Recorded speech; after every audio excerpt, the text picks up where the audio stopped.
Welcome to Cranky Live Sports Talk, where passion meets action. Hey sports fans, I am Cranky, and this is the Cranky Live Sports Talk, the podcast where we dive deep into the hottest topics, the biggest games, and the most controversial moments in sports. Whether it's football, basketball, track and field, cricket, or soccer, we've got you covered with expert analysis, insider interviews, and unfiltered opinions. Join me as I chat with the biggest names in sports, get exclusive insights and stories you won't hear anywhere else. Cranky Live Sports Talk is where you can hear the real talk, the hard-hitting questions, and the hottest takes. So, if you're a true sports fanatic, you don't want to miss out? Subscribe now to the Cranky Live Sports Talk on YouTube and hit that bell icon to never miss an episode. Cranky Live Sports Talk, where sports come alive. Subscribe today. Testing. Good evening, everyone. Good evening, and thanks for joining Cranky Live Sports Talk. As it says in the introductory music, thanks for being here. As I've always said, you could be any place else. I appreciate you being here. So, people, this evening, I'm back to my miserable self. I'm going to be reflective of my name, Cranky. So, and I'm going to whine today. So, you prepare for it. So, I don't want people like Claudine come in the chat if she's coming in and then saying, why are you whining, Cranky? But likes and subscribe. So, I spent a lot of the last 2 days perusing a document, going through it in detail. Personal time is spent so I could come here and be informed to have a discussion. As you see in the thumbnail, I have a special guest this evening to talk football. Some of you may not like this subject because I know some of you just like the sensationalism, the salacious stuff, the stuff, the beating stuff. That's not today. Today is a much more thoughtful, intellectual discussion around a topic which I think is an imperative for the Caribbean. But before I do that, people, we're going to have a nice discussion. If I play my music, I'll give it. I'll tell a lie. More I hear somebody. So someone might not like it. By the way, people, those of you who beat me and give me a hard time about Cranky, this music thing you do, nonsense. Some of you give me encouragement. Let me get that right. So people, we have 10 night chat and 11 night chat and 8 like that now work for me today. And I'm going to tell you the truth. Put in too much work for not getting no likes. So it's supposed to, if my likes are not the same or more than who's in the chat, me I stop talking. I tell you the truth. And I hope I'm going to do that when my guest is here, right? Because that's rude, actually. So if my likes are not equivalent to the people in the chat, I'm going to stop talking for a while until the number get up. Seriously, people. Put in too much work for not get the likes them. So me I run it now. And this is not no bad man thing. It's just very logical in my perspective. So, okay. So we have 10 likes and 2 people left, make 9. Good. All right, people. So I'm going to play the music a little bit. May I play 2 verses of my song? Then we get into the detailed discussion. I think it's going to be a very, very informative discussion. It's a very important discussion. I know I've been talking around the topic, right? We're going to get to it. Let me play the music first. My guest should be joining me in about 11 minutes. He may come earlier. He may come a little bit later. Not sure yet. But I expect this to be a good discussion. We have some comparative analysis. I hope I can show you of certain things we think are important. So we're going to have that dialogue, right? Let me look at the comments then first before we jump into the music thing. Bless up, Fabi. Midnight Cowboy. Bless up. And by the way, people, today in my emails, I saw a nice compliment I got from a Fitzroy who basically said that, he do these long drives, people who are truckers and do long drives. And he listened to my program and he thoroughly enjoyed the program. And as I said on this program before, people, everybody loves compliments, no matter how accomplished they think they are in life, no matter what I'm doing in life. If you're Kamala Harris, I'm sure she felt great that people told her speech at the Democratic National Convention, Democratic National Convention, went really well. And people were concerned about how well she talks when she's in a very large crowd or millions of people, and she did phenomenally well. and she's the vice president, so I'm sure she was happy because we all love it. But let me play this little music first, people, and then I can talk about what we're going to talk about, and we'll have some more dialogue around some other subjects. And I hope my guests will join a little bit after that. So this is my my little JFF song. Coming like to play about 2 verses. You know, someone don't like it, but I'm just talking. I gotta put that come back. Like reggae boys, now is your time to play football like it's fine wine. You have the skills for the battlefield and to make your opponents heal. But you have to have ball possession to ensure good ball progression. Need a coach who plays possession, cause possession is our obsession. All right, we know so people like Ricardo can only take 2 verses. By the way, Ricardo, hey Ricardo, I'm gonna tell you this. This one is for you. I went to the football field yesterday. I watched my team play over 40 competition, team I used to play for. And I met somebody who's regular in these YouTube channels actually, and on some other radio programs. He's a regular call-in person and our commenter.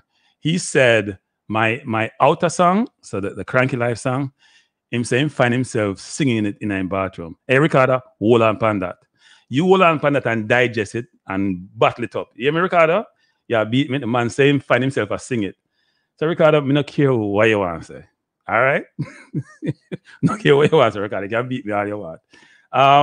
So people, I told you this. So some of you just come to the chat. I'm saying this, people. When you come in, hit the like button, because if you don't hit the like button, me I slow down my talking. See? Me I slow down my talking. If you don't hit the like button, if my likes are not equivalent to my who is watching in the comment section, I'm slowing down. I may stop talking. Big up, Milshire. Thanks for joining. And Ricardo, as usual. So please hit the like button. Me I say please, you know. But if you not hit the like button, me I stop talking. Because I put in enough work for that session now. And me I whine as usual say, if you now put in the work, by hit the like button, which is not much work, then why for me attack? So me say 16 and 13, me slow down. Now wait upon the 3 hit the like button, people. If you not hit the like button, then you don't gonna like this. Me I say this, but you can't leave the chat, seriously. Put in too much work for you not hit the like button. You can't come get free information and not hit the like button, people. So if you not chat and not hit the like button, me stop talk. 18 and 16, me stop talk, people. Seriously, me stop talk. If you come in and can't hit the like button, me stop talk. And I'm bad man thinker, you know, so me them thing there. But it's only fair. Hey, Melchia, thanks. I appreciate that. Enough hard work. So let me say this, people. I still 16 of people. So if it's a 2 differential, me talk. So 2 main things to talk about. And I'm glad I could convince you, Ricardo. I'm not trying to use no psychology. So 2 things, people. One is today's discussion, you know, FIFA undertook an initiative whereby they're trying to make football more competitive across the globe, right? And it's an imperative. They have 211, what they call MA, which is sort of member association. So people like the JFF or TTFF, which is the Trinidad Association. And they undertook an initiative to try to figure out how they can make it much more competitive, because we'll show you some data, or I will show you some data which shows it's not competitive across the globe. Europe dominates. South America come here and there, but Europe dominates. And part of that whole initiative, you heard McLaren talked about this, which is he worked with Rudolph Speed and others in Jamaica during COVID with this, what they call a talent development ecosystem, which mainly translates to how do we work with member organizations? And they had about 50 of them. They're trying to have the first sort of top 50 teams across the globe to be competitive and can compete for World Cups and compete for other trophies, versus we just have a few European teams competing and a couple of South American teams. I said 3 and 4 South American teams, because Uruguay sometimes is in the mix along with Colombia. But it's mainly Argentina and Brazil. And they went through a significant initiative and analysis in terms of doing this assessment, right? And I'm having someone from the Trinidad FA, or formerly from Trinidad FA, come talk to us about this today. When he joins us, we'll have more discussion. But it's really an imperative initiative. It's a really good read. I did have a discussion, or communication, I should say, not discussion. Bless up Bessa's documentary. Thanks for joining. Hey, Ricardo, if you want to call it psychology, call it what you want, but the ball progression will grow up on you like fungus, though. Trust me. So it really was a significant initiative they undertake. And if you think about it, everybody in FIFA, as a member country, probably have similar vote, right? Why should there only a few teams dominate, or a few countries dominate across the world? What can they do to improve football in each of their member organizations to make the landscape much more competitive? The women's is more competitive. And if you look at the stats, configuration-wise, most of the confederations across the landscape for FIFA do have teams that compete in like World Cups and make Final Four and get to finals. We don't have the same thing in football. It's mainly Europe. You could count the teams on two hands, actually. Only 8 teams have ever won the World Cup. And when you're in the major competitions, World Cup 22, 2018, 2014, 2010, 2006, 2002, 98, you can go all the way back. It's only a few teams that are in the top 4. Once in a while, you have a Morocco or a Croatia, but it's not the norm. So they want to change that. And so they undertook this initiative to figure out, if you think about what a football program entails and what it should capture and what should be done, where are all these MAs, as they call them, member associations, in their growth, in their development, in their evolution, and they can figure out where they are. And then what they did was give them recommendations about how they can improve, right? So that's an imperative. So we'll have that discussion today. Another point I want to talk about is, if time permits, because I think it's going to be a very involved discussion about this, and it's very important, and you guys probably should take some notes too, actually. And by the way, I want to call out another organization that they should release their information also. Because I'm going like some diamond them have, and I want to share it with other people.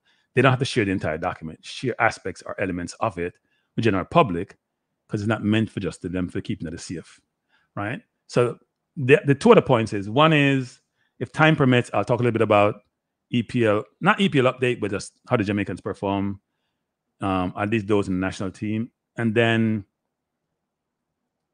what does that mean, classroom, MTRR? And then we'll talk a little bit about Greenwood, because I hear there's a petition out there about Greenwood. I read a very good article, and I was going to copy the article. I think I made photos of it, but not copied in form that could be manipulated. That talked about Greenwood, his time at Marseille, him playing a few games he's played, how he's doing, the reception he's received. It's really interesting, people, and goes to my perspective, not even theory. Claudine, as you come in, Claudine, I have 27 likes and 30 people in the chat. That means you haven't hit the like button, Claudine. You on RR haven't hit the like button. We know that. So I call them out. And so I want to talk about that a little bit, because I think sometimes, some people are saying people with petition should go away, and the people with petition are saying they don't want this person to come. And I did do a show the other day where I made the case for and against, frankly. And I do think people got to be really considerate when they're agreeing to or opposing something, to think about all facts and circumstances to help make an informed decision, versus just going with what you hear in the news and not getting good enough perspective, right? That's not fair. If you're going to beat Greenwood and not being Greenwood, that's your prerogative. But I think what you should do is do your research, get all the information that's available and credible information, and then you make an informed decision. Don't just go to what you just see and what you hear, because that may not be fair to anyone involved. If you do your research and you come up with a certain perspective opinion, that's fine and that's okay. But don't just jump to do it because, you know what? Some sensationalist newspaper say something that you're going to buy into. All right, people. Please hit the like when you come in. Good evening. Good evening. How you doing? Can you hear me? Dion, can you hear me? I'm not sure you can hear me. I think he may be. Hello, okay. Can you hear me? Yes, I can hear you. Can you hear me? I'm hearing you. Yeah, I'm hearing you. Just go in and come in a little bit. Oh, I'm not sure why, because my. All right. And what do You're breaking up. You're breaking up. Uh-oh. What green screen? Huh? Say it again, Dion? Yeah, sorry. Yeah. What can I put something behind on the green screen? Is that in this? I've never used this portal before. I think you're fine the way you are. You can do that. The green, you have to have a green background to be able to do something. How do you? You have to have a green background already. So either you have it painted green and or you have a green, like some apparatus that's green. So you have a green screen, or you have a green painted background to be able to do this. But I think your background is fine. It's sort of blank. I have a green screen. You have a green screen? All right, that's okay. That's fine. Yeah, I have. That's okay. what I said. So can I put some? How do I put something on it? Yeah, you'd have to go into your virtual. I can take you back out and you go in. Let me move you. Go back in. So go into your you should be able to just do it by, if you put it up and you go into, click on where it says settings. Click on your settings and go on virtual background, and there you should see a backdrop color. And hit the backdrop color. So if you go settings, virtual background, hit the backdrop color. It should be good. But I thought your background was fine, actually. I'm not hearing you now. I'm gonna put you back on the screen. I'm not hearing you now. Yeah. No, yes. You're not hearing me. I'm hearing you now. I'm hearing you now, but I'm not sure your system is the best in terms of the voice. All right. Maybe we can go. We'll see what you're fine the way you look. You're fine. The background is fine. Not plain background. All right, cool. All right, cool. Because it's just I'm now getting to the You can go to virtual background and then you can go the color. Yeah. Yeah, you're coming in and out. I'm not sure why. I'll leave it as All right. Sorry? So maybe we can get started. Maybe we can get started actually. So this is, you know what? I'll let you do the introduction. I mean, I have everything, but why don't you? I'll introduce your name and you just tell the people your background because it's very important. So this is Dion, and if I butcher your name, forgive me. Lafakoud. Can you hear me, Dion? Right, Lafakoud. I don't know, for some reason, because I have good internet as well, and for you were coming. You want to go out and come back in? I'm not sure what's happening. No, go out and come back in and see what happens. Yeah, go out and come back in and see what happens. Let me go out and come back in. Yeah, I think my internet is working. I hope so. Yeah, can you guys in the chat hear me and see me? And while you guys can see me, can you hear me in the chat well? And Claudine's always whining about hitting the like button. No, Claudine, you hit the like button before you come into the chat. Do it by ESP.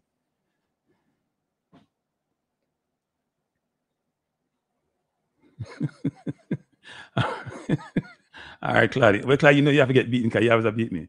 You don't hear me loud and clear. Let me see. He's back. Okay. Hopefully this is better. Can you hear me?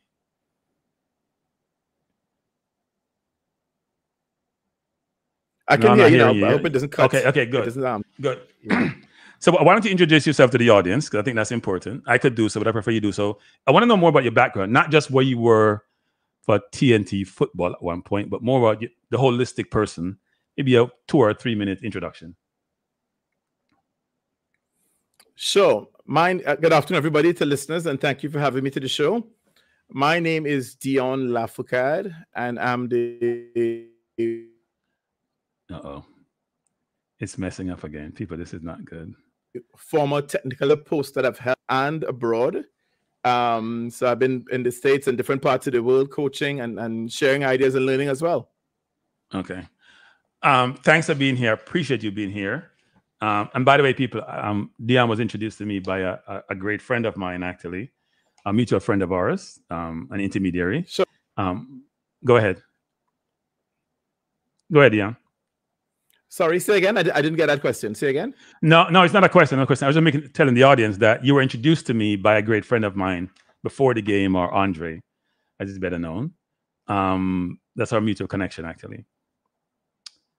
We're having technical difficulties, people, if you can hear, because Dion is coming in and out, actually.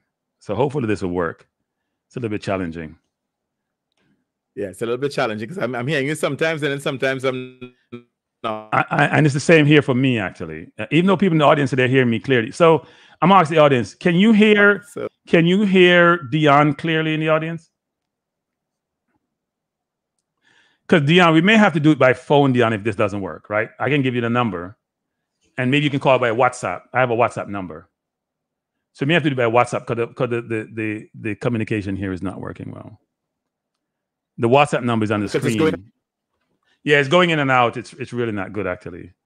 So maybe we can do the WhatsApp versus doing it live the way we're doing it now. I prefer this way actually, but it's not coming in. It's coming in really poorly actually. So it's 347-728-8625. I'll make sure it's connected. You can, if you call me by WhatsApp. Say it again, please. Sure. So I still need to get the WhatsApp number. Yes, 347. Okay, sorry. People, we apologize for this, but sometimes the technology doesn't align with what we're trying to accomplish. 347-728. Yeah, I got it. I only got 728 8625. 8625. Okay. Okay. So let's hope the WhatsApp works better than you being online. So let me. Which is really, yeah, let's try that. Okay, sure. All right.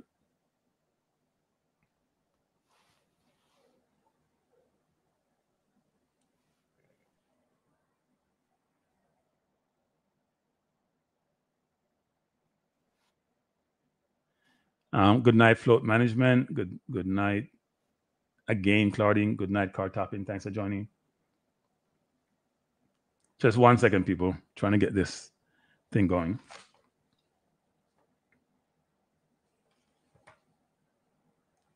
Good evening, Triple E. Thanks for joining. And Triple E and Carl, I'm not sure you have or haven't, but if you haven't hit the like button, please do so. So if you hear me up, people, may I ask you if you hit the like button. So I'm not calling you out. I'm just telling you.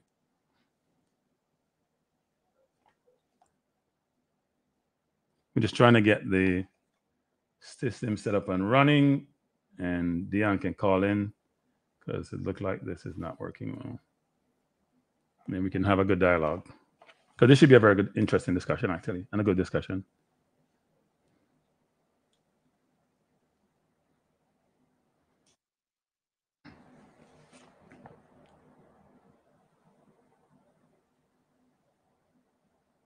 So I'm waiting for Dion to call in, people.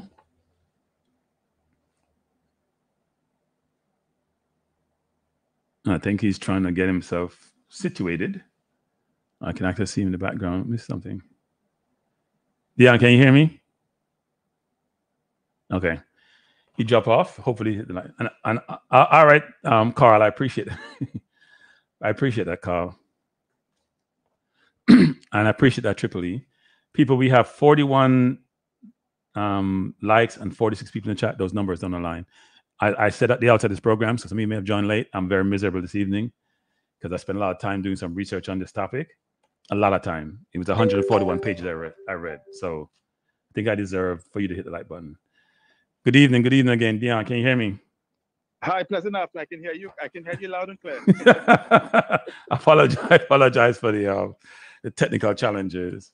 So I was just asking you to introduce yourself to the audience, actually, because they didn't hear you the first time. No problem. Again, thank you for having me on the program. My name is Dion Lafoucauld, and I'm the former technical director for the Trinidad and Tobago Football Association. And I've been coaching for 38 years, going on 38 years, and involved in the football from grassroots all the way to international football. So, Dion, how can you look like you're 40 and be coaching for 38 years? Something is wrong with that whole connection. Doesn't make sense to me. Somebody said lots of vegetables. So this topic is around this sort of FIFA talent development ecosystem, which I think you were involved with Trinidad was done during the COVID period. I want to talk through this. I did have a discussion a while back. Rudolph Speed had mentioned something about this being undertaken. Steve McLaren, when he took over the head coach as Reggae Boys of Jamaica, also alluded to the fact that he met Rudolph and others during this process.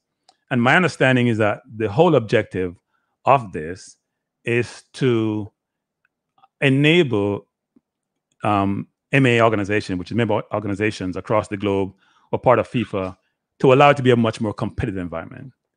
So what were the primary objectives of the FA's assessment of Trinidad and Tobago's talent development ecosystem? We're going to talk about Trinidad today, people, because I don't have the Jamaica information. I'm getting more knowledge of Trinidad. So, Dion, what was the primary objective of FIFA's talent development of Trinidad and Tobago's ecosystem? Okay, thank you for that question. So really and truly, so let me just break down what it entailed. So FIFA basically did a forensic study in all the member associations, looking at all aspects of the game, and I'll break that down for you. So there's management and resources, right? Talent development and talent identification. There's academies, there's a competitions, there's coach education, and there's national teams. So they looked at how does a country operate in all these different assets, as you rightly said, to make it more competitive. Okay. And can you provide an overview of how the assessment was conducted and the areas FIFA focused on? Sure. So what FIFA did is that along with themselves and a company out of Europe called Double Pass handled the assessment of the academies. So 12 academies were chosen in Trinidad and Tobago, and they looked at what are they doing from their curriculum to their competitions to their training, all aspects of how they operate, and basically graded those academies, right? And also they looked at how do we run competitions in the country, how does the national teams function, what different age groups play in what competitions, and also the governing structure of the association. So I am sure that the assessment then identify findings, reactions, areas for development. What are some of the most significant strengths that FIFA identified in Trinidad and Tobago's football talent development? That's a great question. Well, in terms of strengths, we obviously have, in Trinidad and Tobago, 1.5 million people. We have lots of talent on the island, but it gets a little bit tricky from there in terms of what do we do with the talent, right? So there are things that we have qualified for on the 20 World Cup before. We have qualified for on the 17 World Cup. We have had a women's World Cup as well, youth World Cup as well. We have been to the 2006 World Cup. So there are things that have gone quite well, more so when we get a good crop of players coming together as opposed to consistently doing well. Right. Were there any surprising findings in FIFA's finding, either positive or negative? One of the things that came out of the echo analysis report was that, for example, the academies, it was looked at that the academies, all of them, which was a representation of the other academies, need to be operated from a more scientific perspective, right? So you found that a lot of academies, and I say it with the utmost respect, a lot of academies were operating out of not really a defined curriculum, a defined philosophy and methodology. So there was a lot more science needed, right, for these academies to be really considered an academy. So what happens here in the Caribbean, and I'm sure in Jamaica as well, and Grenada and all these different countries, is that a lot of people call themselves academies, but don't necessarily have the criteria that an academy looks for, right? So you find that a lot of the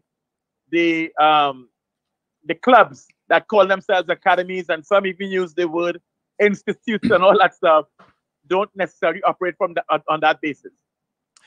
It appears that FIFA did a really good job of doing a comparative analysis between countries 1 to 20, 51, or 20 to 50, and then 50 to 100, right? So if you think about when that comparative analysis was done, what were some of the main challenges or weaknesses highlighted by FIFA in the 6 categories that you alluded to? Management resources, national team, domestic competition, talent development, academies, and education. Sure, I'll go through the great question again. I'll go through each one by one. So, as you know, during the period when Trinidad and Tobago, when that echo analysis was done, Trinidad and Tobago was under what we call the FIFA Normalization Committee, which basically means that FIFA, for whatever reason, they decided to remove the executive of the Trinidad and Tobago Football Association. And they put their own person from the ground, but to basically run the day-to-day operations of the association. So that tells you something about how the management was operating or perceived to be operating, right? FIFA felt it necessary to take over the day-to-day runnings of the associations and try to bring some sort of normalization to the organization. Okay. Right? So you talk about Trinidad and Tobago. One of the things that came out in the report was Trinidad and Tobago needed to have a well-defined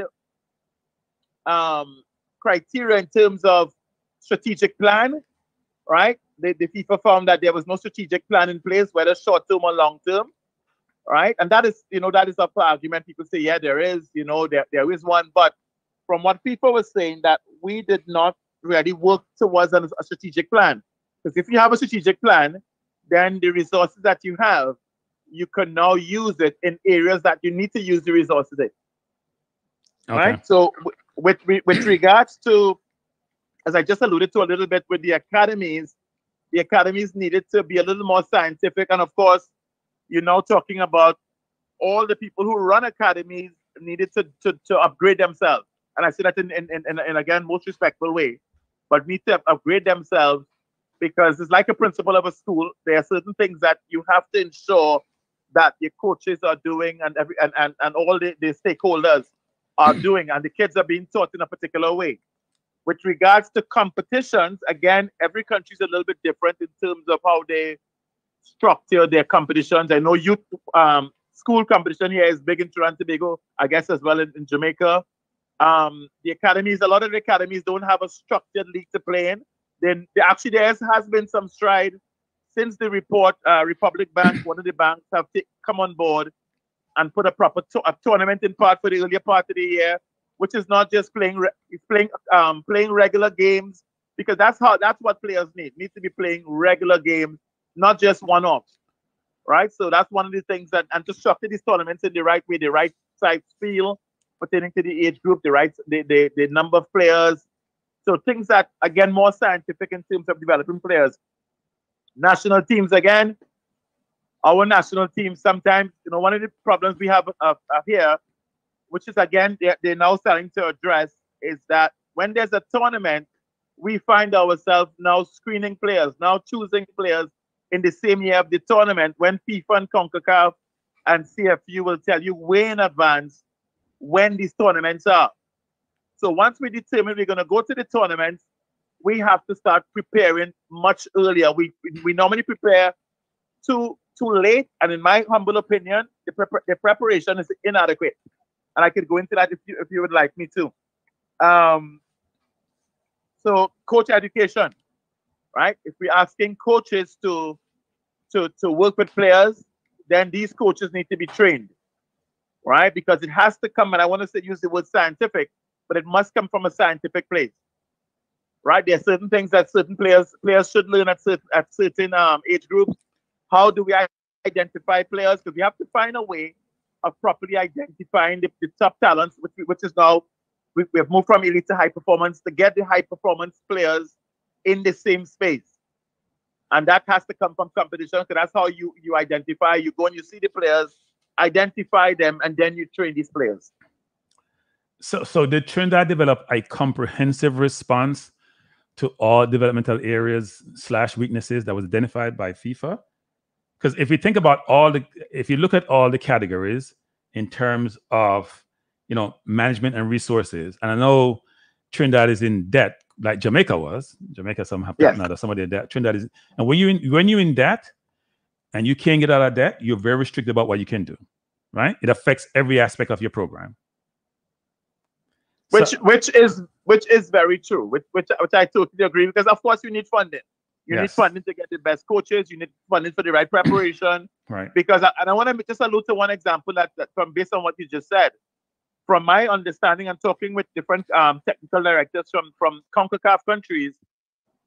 For example, if America, who has the resources, if they're playing in a CONCACAF competition, they're going to play at least 40 to 50, practice games. Obviously, the Caribbean countries don't have that type of resources, but you need to be playing against proper opposition, not opposition below you, to go and play in a CONCACAF tournament, which is trying to get onto a world tournament. So again, it's using the resources, the FIFA 3.0, whatever monies they're giving, and making sure that money is well spent. Now, FIFA's money that you get every year is not necessarily meant to pay off debt, right? So Right. it's on the association to find ways of generating income. And of course, as you know, companies will decide yes or no, especially even outside of a World Cup year or qualifying year, it's very difficult sometimes to find sponsorship in the Caribbean. Now it's hard for me not to go off on tangent when you bring up some of these things, but I must try my best to stay on point because we want to talk about this. But as you touch upon certain things like funding and sponsors and companies and fans, I'm pulling myself back not to go off on tangent. I'm going to stay on line for now anyway, until we get further in the discussion. Now, if you have all these recommendations about academies and resources and management and academics and things of that nature, how has Trinidad prioritized? Are you addressing all of these recommendations? Are you also including other things that you have identified in this assessment process that you need to consider? How are you categorizing them, collating them, prioritizing them to execute against them? That's a great question. Okay, so I'm no longer technical director. Right. And just from me sitting and looking from the outside, we have just had a new management put in place. A new people has removed themselves from the normalization committee. Okay. Is that good or bad? Well, that's a great question. That's actually a great question. But let me say it this way. I am sure FIFA is closely monitoring the new administration and how they are doing things, because as you know, and this is not to say it's only in Trinidad, sometimes the resources are not best used. And I put that as very nice as I could. Yes. The resources are not best used because we, especially Trinidad and Tobago, coming out of the 2006 World Cup, you know, when you're in a World Cup year campaign, and so everybody wants to give you money. There are big sponsors from the merchandising to advertising. What are we doing, or what have we done with the money that was generated? I think some of that money need to be put back into the development of the game. I'm not sure it was, and I have to be honest, I'm not sure it was. Right. So it's very difficult now for the new administration. I think my guess is for them to get companies to trust again, because it's about trust. Nobody wants to put money into something knowing that the monies may not necessarily end up where it's supposed to end up. Okay. I have a ton more questions, but let me ask this one that just came to me, which is this. As you went through this process, because part of what FIFA said is that they say it's a specific country report, and it's part of their commitment, not only to the association, but to all talented players and stakeholders across your country. So have you shared your results with other stakeholders apart from the MA in Trinidad? Right. So from the time I was there, the eco-analysis report was not shared with the, as you say, the general public or the stakeholders. Right. Which, in my humble opinion, it should have been, because, okay, and I want to go back to something a little bit earlier. If I were to grade Trinidad and Tobago out of the 210 FIFA countries based on the eco-analysis report, we would basically have done very poorly, and that is the honest truth, right? That is the honest truth. So to say that we will always be there, no, but it means that there are things that could be done better. So to answer your question, I think that we need to really get everybody involved, because it involves a team of people, and as you say, it's many stakeholders who will benefit if the country does well at the international level in football. Okay, so given resources challenges, which we all agree developing countries suffer from, right? I've always believed you don't have to recreate the wheel. And I've been saying this about Jamaica, which I focus on a lot, which is we got to leverage off countries who are excelling and look at what they do. And even though we have resource constraint, leverage what they do, maybe even try to liaise and engage with them. If I look at the results of the program, a country like Spain is doing phenomenally well. A country like Uruguay, given its population size per capita and where it is in the world, is doing phenomenally well. So if you think about Trinidad, as you go through the recommendations and thinking about implementing corrective measures, is Trinidad leveraging some of these other countries which are doing really well, which may be comparative, in doing the remediation or implementing the recommendations? Well, based on the new administration, I'm not sure honestly what their strategic plan is. That plan I think needs to be made public, more public, because the countries you talked about, I want to talk about Iceland. Okay. One of the things that I know from my dealing with the head of coaching education in Iceland, one thing their society has demanded, and it's something that's a societal thing, is that their coaches be of a very high standard. So talking about, you have limited resources, who are the people who are going to be day to day working with our athletes, our students, our players? Those are the players that need to be really invested in, because at the end of the day, when these youths come from wherever they come from and get into the programs, what we do, and as you said, regardless of the resources, what we do will give them a better chance to be more successful. So I think I think that to me is a pet peeve for me, that the coach education side of it is something that needs to be done. I know Trinidad and Tobago is doing a lot of different courses and so, but does that translate to the football actually becoming better? So when you were there and when the initiative was completed and the organization looked at the results, was there a long-term vision that's been considered for development of football in Trinidad, particularly in light of the findings? Yes, I know that for sure. And I know the normalization committee they were trying very, very much to look at things more from a holistic side of it. And okay, one of the ideas that and I'm not taking any credit for it, although I came up with the idea, but I'm not taking any credit, was that I felt if your idea should take credit. Yeah, well, it's an idea that I call the think tank. And why I said when I take credit, what I decided to do is I brought all the and if you think of any aspect of the game, I brought all the people, the stakeholders in the world, including Trinidad and Tobago, together in one room being virtual via Zoom. So, for example, there were experts in coaching education, media, futsal, beach, all the experts in the world, right? To basically come up with a plan, a living document for Trinidad and Tobago. And I remember approaching FIFA with the idea. First, I approached the normalization committee and they liked the idea, and I also put it over to FIFA. And they said, if you could pull that off, we would use it as a pilot project, because that has never been done. I'm talking about basically coming up with our own Bible and by having the experts in all areas, sports science, every area of the game, every single area of the game, and get them in the same room. And each of them would have produced a document that we would have made a book that FIFA and CONCACAF would have vetted to give us a template, and that would have been given to every stakeholder in the country. This is what we need to do in terms of management. This is what we need to do with academies. This is what we need to do. And I'm talking about people. I went all over the world, so to speak, to get the expertise, and everybody agreed, by the way, to do it for Trinidad and Tobago for free. Okay. So did you know if that has been effected or put in place? Or has been considered? From what I know when I left and I went to work in the Cayman Islands as national coach there with the women's team. I know that the TTFA had asked me for the information that was gathered, some of it, and I did pass it on to them. But I don't, from my understanding right now, I'm not sure that is something that they're still pursuing. Okay, so those things sometimes go on the shelf and they get a dust, right? So, yes. Yes.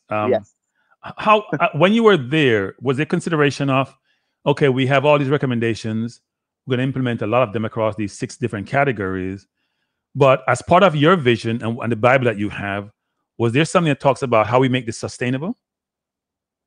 Yes, because it has to be long term. If it's not sustainable, then you're really spinning top in mud. You see, I think one of the problems that we have is that we think very short term, very myopic in terms of, okay, what are we doing with our younger players? Where are they going to be in a couple of years' time? Where's this group going to be? You have to think of it that way. And what are the resources that we have in place so that when they move from, let's say, under 15s to under 17s to under 20, and I think a lot of the time in the Caribbean, it's a lot of hit and miss. It's a lot of hit and miss. They put the focus on one thing and not thinking of what's the overall strategic plan. And that comes from a strategic plan. what are we doing to be sustainable? What are we doing to try to, because you're not guaranteed to qualify all the time, but to try and qualify for all these different tournaments, because under 15 preparation with CFU and CONCACAF, under 17 World Cup, under 20 World Cup, under 20 Olympics, senior is preparation for the Senior World Cup. If you're not doing these things and consistently qualifying for these tournaments, then it's very difficult to have a senior team that is consistently knocking on the door. Now, I'm going to pivot a little bit. We sort of talked about the sort of 6 categories, the recommendations made, the findings identified, some of the things you're doing. For any football program to really do well, progress, develop, grow, evolve, it has to make sure it leverages the entirety of its stakeholder community, inclusive of all the clubs that support the national program or involved in the national program, the academies, the coaches, the fans, sponsors, right? Money is an imperative for any part of our organization or societies, and even so for our football program. We just talked about Trinidad having quite a bit of debt, and when you're servicing debt, it becomes very, very difficult to move your program along. So what is Trinidad doing to secure funding, resources to assist the program to continue to grow, develop, evolve, and especially around this talent development process? Right. Again, well, any company will want a return on investment, right? They must have a return on investment. I think also that they're approaching the government and trying to get the government on board with the program, because as you rightly said, we need funding. If you don't have the funding, it's very difficult, to get the players the exposure and the preparation that they need. And if you want to get scientific preparation, it's not just the football. It's the sports science side of it. It's the psychological side of it. And of course, in these areas, you have experts, and not everybody's going to donate their time, because you're talking a bit long term. It's not just doing a project for a month and okay, I'll donate my time for a month. You're talking about doing things that are sustainable and getting these people wanting to work with the association. So I want to go back to that word I said earlier. It's about trust and getting organizations to say, look, it's outside of a World Cup here. These are young players, whether male or female. We are going to invest in them. Once they know, I believe this is my opinion, once companies are aware where the money is being spent, I think it's going to be easier for not only Trinidad, but for Caribbean countries to try and get the funding necessary outside of trying to repay the debt. I know when in our situation, there was some repayment talked about in terms of, I think it was, if I'm correct, 61% on the dollar that these different stakeholders who that we were owing all these monies to, right? So I know there was some arrangement. I don't know where exactly that is now, if everybody's been paid off. But we have to you can't have the people, knocking a door every minute looking for money, and then you're trying to run an association at the same time. Yeah. There seems to be, I'm going to say this, for developing countries that have football programs, MAs, there seems to be, I'm going to make a general statement, a distrust by their business community about how resources are spent and the validity of those resources.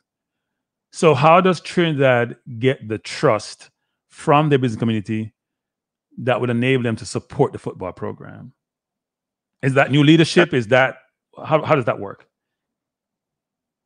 That's another great question. Again, and I'm just going off of what I know. I know, for example, a little while back, there was a big company that wanted to put some money into the youth football, and they basically said, we need to have one of our representatives on that board, on that financial board, so to speak. And that was turned down. The association said, no, give us the money, let us decide what we're going to do with it. And we eventually never got that funding. So Right. It comes down to having because again, I said again, you want a return on investment, and you don't want, some of these kids come from very impoverished areas. You have to find a way to get them to the training, and also you have to feed them, transport them. So these things eventually, as you know, add up. Right. but you want to make sure that the money is being spent in the right way. And I believe that there are companies there that want to help, but may say that they're not quite sure where the money is going to go. And I'm thinking, if you allow one of their representatives, one of their accountants to be part of your group, not making the final decision, of course, but sitting down there and saying, well, look, this is what we need. We need transport, we need meals, we need a team to travel here to get this exposure. And the money's it's kind of like we following the money where it's being spent, because it does add up at the end of the day. And I'm thinking the government of Trinidad and Tobago has actually said that. So the government has, in our case, decided they will pay some of the stakeholders than giving the money to the association. Yeah, in our case, that has happened. And numerous things they've decided to pay the airfare, pay hotel accommodation, different things. So that speaks for itself. Okay, that's good actually. If you're getting that much support from the government, and they're incurring or taking on board a number of those expenses that affects the program, that will allow the program to put whatever money it receives towards getting the debt down and then be able to fund other activities. So that's a good thing. Do you know if there's going to be a follow-up assessment by FIFA or another independent body to evaluate the progress of the talent development program? Yes, I know that they are going to. Because I was just in Zurich, and I know one of the things that because I'm also involved in the safeguarding side of things. One of the things that they talked about is that every FIFA is attempting every member association to have a high performance group. Right? So your best players, in male and female, at the younger age groups, being trained by the association, being run by the association. So in terms of a follow-up, yes, I believe FIFA wants to, how do I say? You're managing, but not micromanaging. But at the same time, FIFA, from what I know, they ask a lot of questions. Where has this money gone? Where is that? What has happened here? What has happened there? And what is happening to your program? Now, here the other side of that. Some people can tell FIFA what they want to hear. I hope I'm not being controversial here, but you can say things that will tick certain boxes, but if in truth and the fact that is actually happening is another thing. Right. So here's one of my questions, actually, because when I read through whatever document I was reading, one thing I realized because it was during COVID period, I'm a little bit surprised people haven't done this. There was no one on the ground in those MAs, at least not the one that I know I've had discussion about, to be there to even, if you talk about talent development and what's been done, you want to be able to see the facilities themselves, to go around the facilities, to meet people directly one-on-one, to go watch some of the talent. Was that done subsequent to COVID? Because I know this document was prepared probably during COVID or right after COVID. Have they did any follow-up reviews in a more in-person versus remote way of doing this? That's a great question. So I did know before I left, there was talks of, and there were actually dates put aside where FIFA was going to come on the ground, not just once, but a few different times to actually see, as you rightly said, to see the facilities, to look at the talent. Because it's one thing getting and they had, and I have to say, FIFA had a way of getting the right information because they spoke to a lot of different people in the country and they got an idea of what actually happens, right? What actually happens. And to go back to one of your points earlier, how we select national players. Is it the right way? Is it somebody just knows somebody and called somebody up? They did do a very, very, I think, a thorough job in finding out what happens in the country. So yes, there was plans to do follow-up. I don't know, as I said now, if it was actually done, but there were plans to do that. So I'm almost out of question, but I have a general question. I'm just thinking about this. When I was growing up, and it's a long time ago, people, so don't give me any hard time. I know how you guys are. Trinidad was there with Jamaica step by step in most sporting event, right? And they still do good in cricket. So I'm going to ask this question in general. Don't take it offensively. What happened to Trinidad? You had no medals at the Olympics. Your football team is challenged. What happened to Trinidad, a rich oil country? Just a general question. Don't take it personal. No, I won't take it personal. I mean, it's a fair question because it comes back to your earlier question in terms of sustainability, right? Brian Lara at one time is breaking records and doing quite well and carrying the team, so to speak, on his back. But were we thinking about what happens after that? right? So we have had some success in quite a few different disciplines in Olympics. This Olympics, it didn't work out that way. What are we doing to say why did that happen? Where's the shortfall? And again, who is and I like what you're asking. You're asking the hard questions, which need to be asked. So it's not a question of doing it to make somebody look bad, but I personally think it's great questions in terms of what are we doing, what's went wrong, what can we do to make it better a year from now, 2 years from now, 3 years from now, so that the next Olympics we could do well. In the next World Cup qualifiers, which we are in the middle of now, can we be at a higher level? Again, you will always have the Mexicos, the USAs, the Costa Ricans, the Guatemalas, the Hondurans to play against. You will always have those. Jamaica, I would like to add in that group as well, right? But we have to be more consistent. Because I'm wondering, if I just think back historically, given Jack Warner's situation, because when he was at his zenith, Trinidad was doing well, right? He probably had more oil. He was doing well. And when he had his, I'm going to call the word demise, it's almost like Trinidad went the same direction that he went in. So was he that influential especially around football? Because if I think about the Trinidad, Dwight York, Stern John, Russell Latapi, I don't see any of those people coming out of Trinidad anymore, right? I think you have 5 people in the top 30 leagues in the world. That can't be okay for Trinidad. According to produce all these sportsmen over time and have done phenomenally well. Well, again, for as you rightly said, when we had many players who were playing abroad at different leagues, the MLS playing in whether it's Division 1, Championship Division, the Premiership, right? We don't have that again because the level of, to be quite honest, the level of players has dropped. Right, and it's very difficult, to me, a lot of these players don't seem to aspire, right? And if they do, they need the help by getting on a national team and representing well, because now we are ranked what? We are ranked 100 in the world in the FIFA rankings. I'm looking at Venezuela, who is right next door to us, but Venezuela, even with their poverty, have jumped here how many? 17 spots now to be ranked 37, because they are obviously competing down in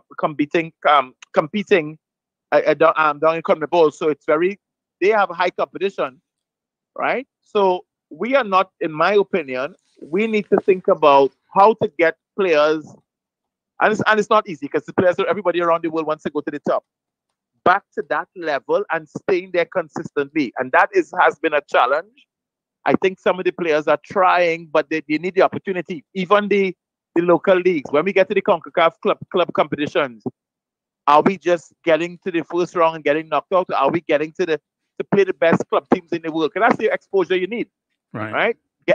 And I think that for the best scouts in the world to come and look, whether it's Jamaica or look at Trinidad, we need to be in the right competition. They're not going to come and look at the high school leagues. They're not going to do it. That's just the reality of it. So the higher level we get, is the better chances of our players getting seen and getting the exposure that they need. So we're talking about, especially the Caribbean, who have a number of members of CONCACAF in the region. And so I'm gonna go off topic here a little bit. It doesn't appear to me.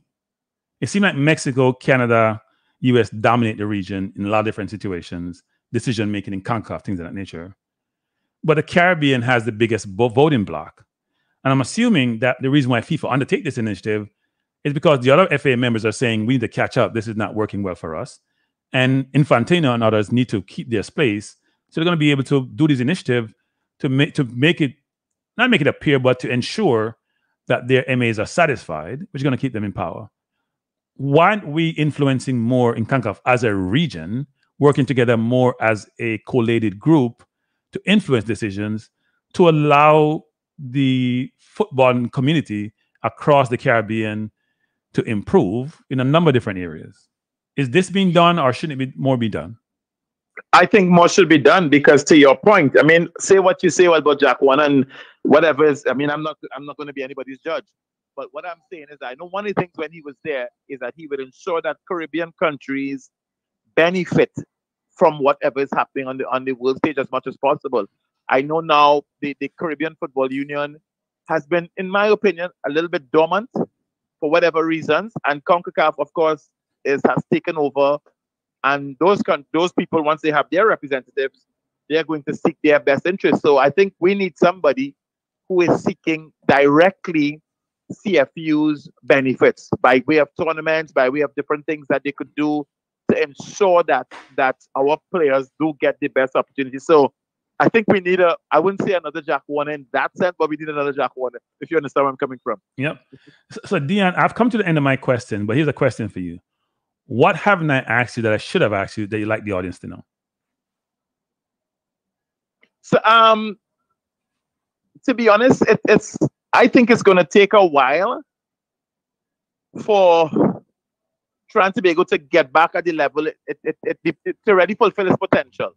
Right. It's going to take a while. It's going to take trust, because on the ground, I'm telling you, like I put the people on the ground, so to speak.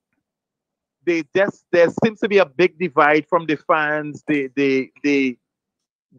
football itself, and I mean, like, you know, in most countries we have many, you know, if we have 1.5 million people, we have 1.4 who will be coaches, and looking at what's going on, not understanding all that it takes. But I think we need to be more in Caribbean, and that's in general I'm speaking, more transparent, and people are going to support. But people, you know, to me, the height of lunacy is doing the same thing over and over and expecting a different result. And if we keep doing the same things over and over, we're not going to get the results that we actually deserve and need. How much do you leverage your diaspora in helping you with your footballing matters? That's a great question. I think more needs to be done, because you can't sit, you know, the fan now, because of internet and because of cable, football is a product. Somebody might say, look, I'm not going to support a local league. I prefer to stay and watch it on television. Right. So we have to do things to get people back supporting the game, get them supporting the game, get back into communities, and get people really, really support. Because what is Sky Strange? If you ask the average Trinidadian right now, name all the players on the national team, they can't. So something is wrong somewhere. Something has to be wrong somewhere. If your general public only knows 50% of the players on your national team, because that means, and is it because the players are changing all the time? You know, we now have an interim coach. Does he bring new players in? You need to have a consistent base that people know about and want to support and will go the distance for. I think I heard recently Jack Warner said that Trinidad's not going to make the World Cup, in his lifetime or something of that nature. Yes, that's what he said. And people say he's very senior, so they don't know how long that is.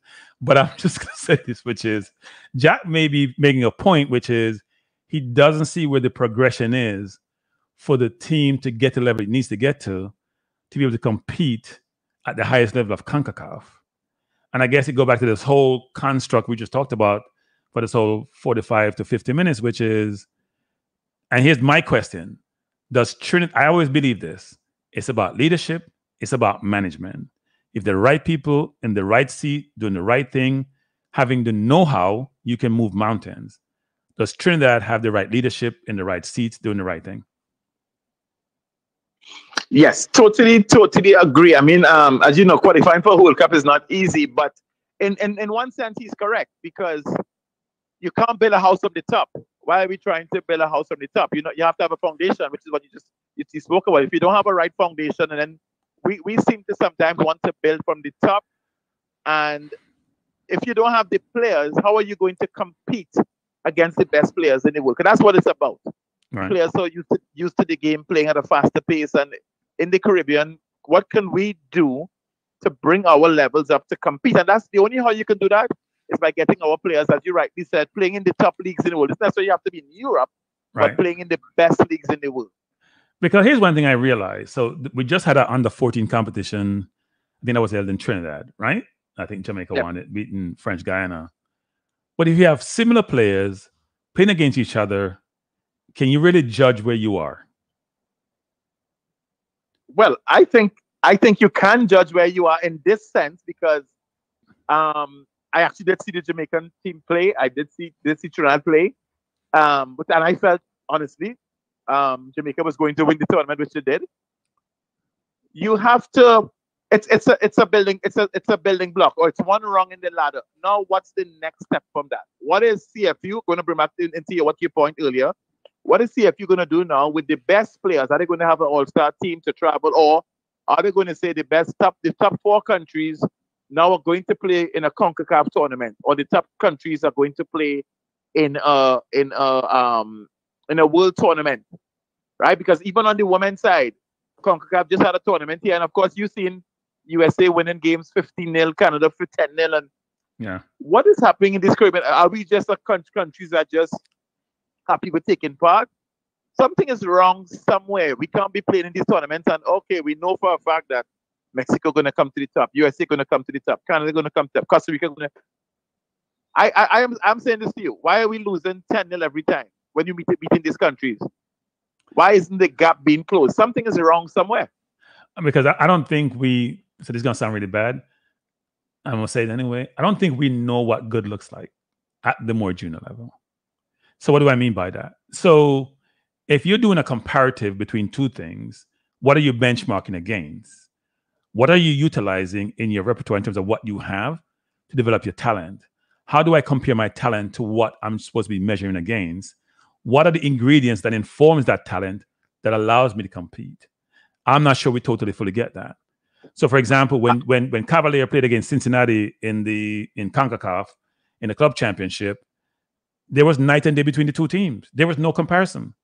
Now, Cincinnati has players internationally who play from different countries who play for Cincinnati, and Cavalier is mainly local players. But this disparity between the talent was so huge. I don't know how you bring it together. It was just what a fantastic point, because that is something that I say all the time. Because a lot of, and I say it with utmost respect, a lot of the Trinidad coaches, because I know this directly, are calling players here great, and even the media calling players here great and excellent. And then sometimes I say to myself, we have to be the best in the world at producing prima donnas, because we are not getting the players exposed to what top level youth players are. And the only how you can do that is by playing in these top youth tournaments. Now we come back to funding. I want to make a point with Venezuela one time. Venezuela, there was a tournament in Trinidad which involved Trinidad, Venezuela, Mexico, Costa Rica at under 15. And we lost badly. Let me just say that nicely. And I remember listening to the interview of the Venezuelan coach, and he made a great point. He said, this is not our national team. And then they said, what? He said, this is just one of the teams in our zones, in a particular zone. What we do is each of these zones will travel around the world, play in different tournaments. And when we go to CONMEBOL to play tournaments, then we bring the team together. So in other words, it's about giving these teams lots more exposure. Now, what is happening in Trinidad and Tobago? I think your listeners will be interested. The first question a parent is asking in Trinidad now is asking the owner of a coaching school before they join their kid is, where's your team going this year? So in the last 2 years, at least 15 teams from Trinidad and Tobago, youth teams this is, has gone to America and Europe to play in top tournaments, Manchester Cup, Gautier Cup, and which is nice, but the only problem is, where is the Trinidad and Tobago youth teams in terms of getting that level of exposure? Right.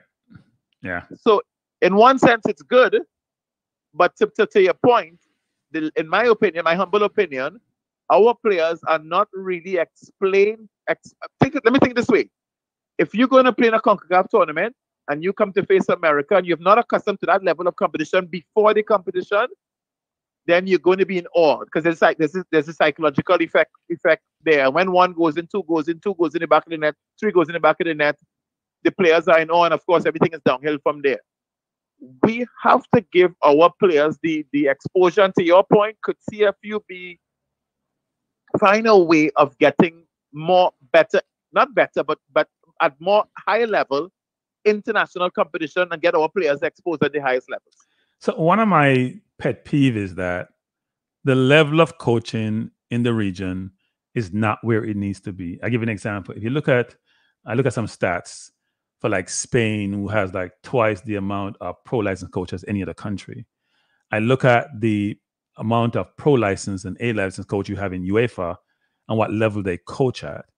And then I look at, say, Trinidad and Jamaica, and they're nowhere in terms of the academic achievement of those. I'm going to call it academic achievement because you can have practical and the more classroom type, right? Even though part of the coaching is practical and classroom. So to improve the players, you need educators who understand football in its totality, every aspect of football, not just the physical playing side, the mental playing side, the academic component of it, all the things that informs a footballer. You need that. So if the coaching is at the right level, how can we then get the players to the right level to be able to compete at the highest level?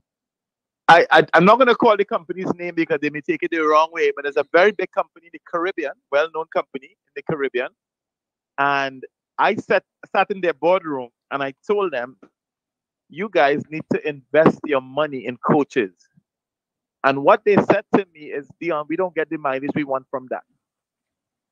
And I said, y'all are making a big mistake, because if you want more Dwight Yorks, or more Leon Baileys and these type of players, you have to lift the level of coaches. And here the other problem that we have here is a sort of an ego thing.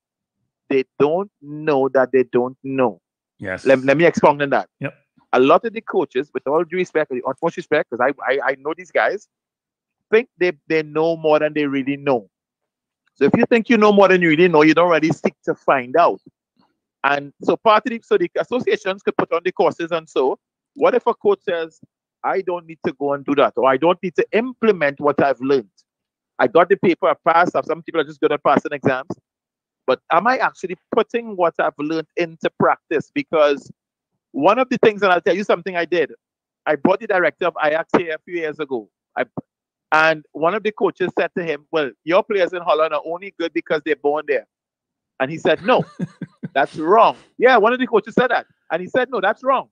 He said, your players, the thing is what you do with your players, because if you have players, and I'm calling his name quite a lot, Dwight York, Russell Atterby, these guys who are going and playing abroad and doing quite well, it means that's just the environment that they're in, and they're given those opportunities to develop. And we have to get our players on a higher level to get that exposure. So it comes down to all due respect, and your question is correct, it comes down to the level of coaching. And coaches, football is a science, it's a philosophy, and then there's methodology to teach your philosophy. If you have a coaching school, if you allow me to say this on your program, yep. If there are guys who are listening who have coaching schools, and you don't have a proper curriculum, right, for your students, something is wrong. Let me say it another way. The right environment, there must be three things present. One, the players must have fun, right? In learning, they must have fun. They must enjoy learning. The other thing is that you must be doing what is age appropriate. And of course, there are players that we can fast track. And the other thing is that we must, so one is the fun, age appropriate, and it must be safe in terms of not only the safe environment, but safe with the individuals who are dealing with the kids, which is the safeguarding. If one of those is missing, it's the wrong environment. So I'm saying what? Don't reinvent the wheel. It's very stupid to try and reinvent a wheel. But you know what? There's enough things now with technology and to access of information for coaches to learn. And why don't we of ourselves take it upon ourselves to learn? Why don't we do that?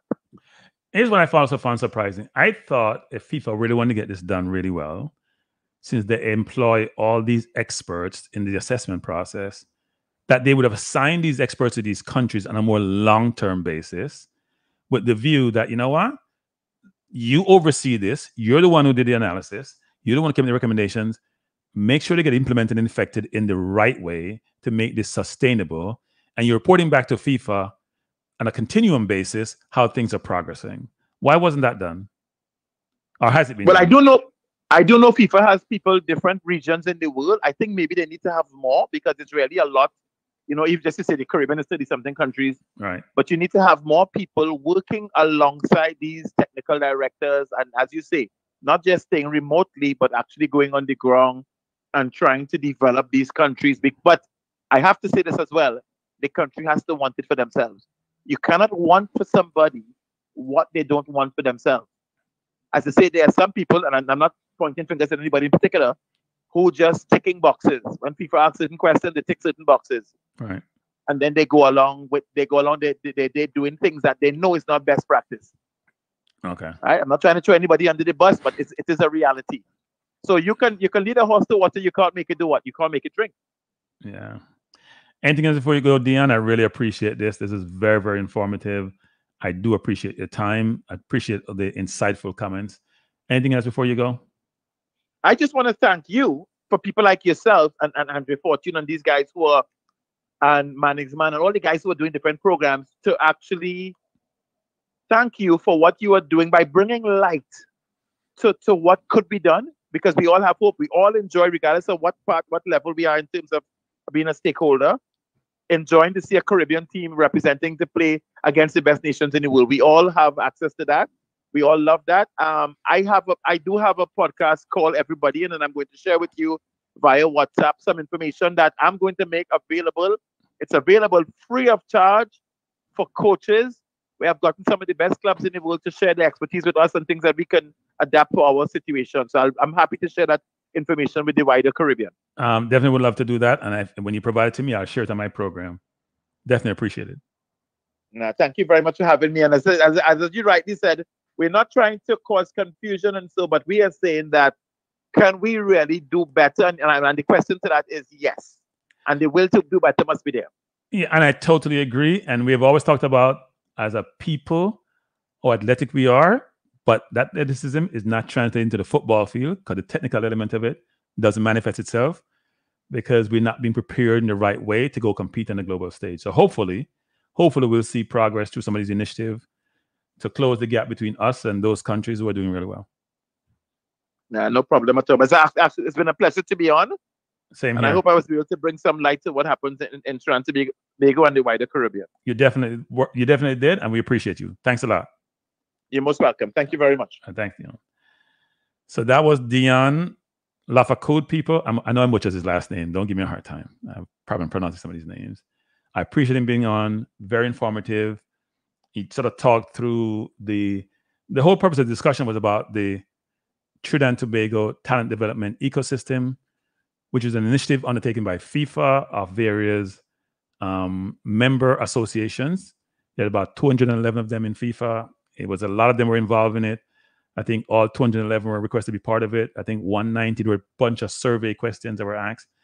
I'm going to go through a document and touch upon a few things just to show you some more optical information. I'm going to call it optical information, but charts, whatever, and give you an idea about what some of these things look like, because it's important to see some of those comparative and realize the gap that we have between, one would say, the Caribbean and some of the countries who are doing better, actually.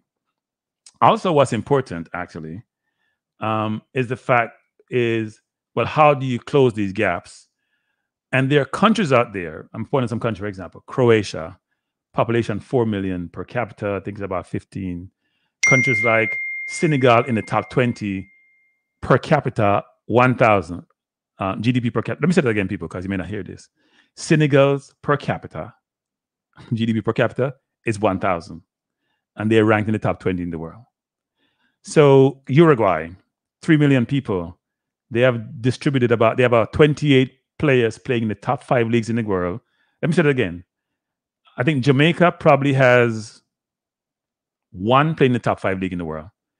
I'm not sure Nicholson is playing, and you guys can correct me, in France at the top league anymore. I think they were relegated. So I think we only have Bailey, who is, when I say top 5 league, don't give me no hard time, locally developed. I'm not talking about people who are born overseas and playing in the top leagues. I know we have a bunch of people playing in the Premier League. You're born in Jamaica, you grew up in Jamaica, and even Bailey, one could say, did he really get nurtured, develop, grow, evolve in Jamaica, right? Because he spent a lot of times overseas, Belgium with Genk and all those countries, in all those environments. So how many players have we produced in the last 10 years, I would say, that's playing in the top 5 league in the world? Do we have any? I think Trinidad has 5 that plays in the top 30 in the league in the world, just a small number. Jamaica is lucky because it's export human capital. So therefore, if you export human, I know we have CFAS and others. I'm not sure where CFAS is. So maybe one can say CFAS, maybe one can see Bailey. Let's say we have 2 or 3. That can't be enough with 3 million people when Uruguay has 28. and we have a country like Croatia with quite a bit of number. I'm not sure Uruguay is that rich a country. And we don't talk about top 5, because Uruguay are a bunch of people who play like Portugal. Portugal is not top 5 league people. Not Eredivisie is top 5 league. We're talking about League One, Serie A, Premier League, Bundesliga, and La Liga. That's top 5 league. They got 28 people. I found this on the web for Premier League. And I don't know why Siri is acting up here, people. That's top 5 league in the world. They have a bunch of people in, because what people do, they go to Eredivisie, go to Portugal, team take them, nurture them, sell them on. And if they have so many, and we have 5 million people, because I don't think Uruguay export as much people as we do. We have 3 million alone in Jamaica, or 2.9. That number always seems to not change for me. Don't understand why. Then why can't we produce? When we say athletically, we have the ingredients, the raw material to be very good players, right? So that's a little bit confusing for me. I don't understand that. So I'm going to show you a few things on this chart. I'm going to add to the stage because I think these are important to bring out. I'm going to go through this document quickly, people. But there's some things I want to bring out pretty quickly. So the document says this country-specific report is part of our commitment, not only to you and your association, which is a member organization, which is JFF. I'm going to call you at JFF, but to all talented players and stakeholders across the country. So I'm not sure why the member organization are not sharing this document with their constituent. It doesn't make any sense to me. The document talks about engagement with coaches, engagement with players. Why the JFF believes it's a secret, I have no idea. Let's go to another page here, because I think this is important, actually. And I went through this pretty quickly. I'm bringing out some pages. Page 12. So people, this is interesting. This is the last, this assessment was done in 2021. So the last World Cup before that was 2018, not 2022 World Cup. So if you look at these 16 teams here, right? You know this is only from 2 federations, right? I know we had Morocco in the last World Cup, but in 4 World Cups, which is a 16-year span, we only had 2 teams from South America involved. All the other teams are European teams. 16 of the 18 teams are European teams. And frankly, Croatia being there is an anomaly given its population size, right? But it's interesting that you have this. In the last 4 World Cup before the 2022 World Cup, I find this amazing, people. And football has been around forever, from the 1930s. And 2030 is almost coming here in over a 100-year period. I don't know why somebody's blowing up my phone. It's ridiculous. We have 16 of the 18 and only 2 from CONMEBOL, and then therefore only 2 of the 6 federations are here over a 16-year period. And the last Cup we had France and Argentina, which had 2, and we had Morocco and I forgot the other country. So in essence, it's so we have Africa once in a while may drop in, but it's mainly 2 confederations who are here, and that can't be right, right? That cannot be right. I'm gonna go to another page, the next page. 1 second. It's different for the women though, and under 17. So you have 6 confederations for women under 17. So the women, you can see, there's much more equality in terms of competition between the different federations, whether you're Oceania, Asia, Africa, as it compares to, say, the men's competition. You only have 2 confederations for World Cup before 2022. You had 4 for under 17, which is awful, frankly, for the men's competition. And the men has been doing this much longer. Go to another page, because I think this is important. This is one I want to go to. No, this is not the page. Give me 1 second, people. Page 14. Give me 1 second. I think I have the wrong page. Oh, this is the page I love, actually. So you hear me beating my gums on a continuous basis, continually, about Spain, about Spain, about Spain. Spain has a population of about 47 million. So here, people, is your population side. It's in millions. You look at my cursor, and here's the amount of footballers you produce, right? Population size, footballers. Spain has 47 million.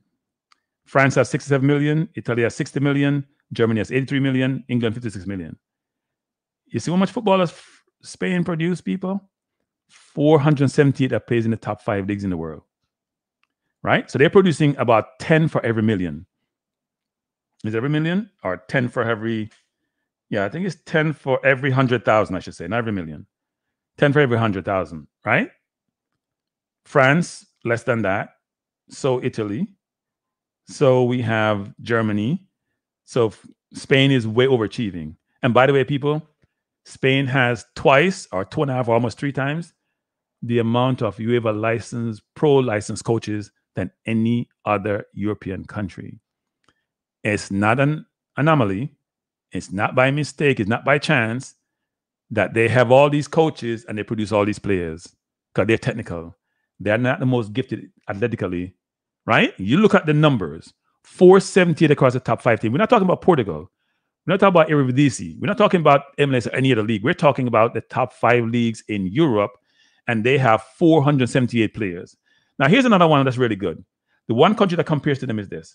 You go all the way down here, all the way to the bottom. Look at my cursor. Look at Uruguay. 3 million people, 28. So they produce 9 per 100,000, it looks like. Right? 3 million people, 28 players in top 5 leagues. Amazing number. Right? Amazing number. I don't know why somebody here is just blowing up my phone and sending me 100 more messages. Whoever is doing this, please stop sending me these messages. You're sending a ton of messages, deleting them. Stop sending them. It's getting annoying, frankly. You sent like 30 messages and deleted all of them. Please take me off your chat, whatever it is.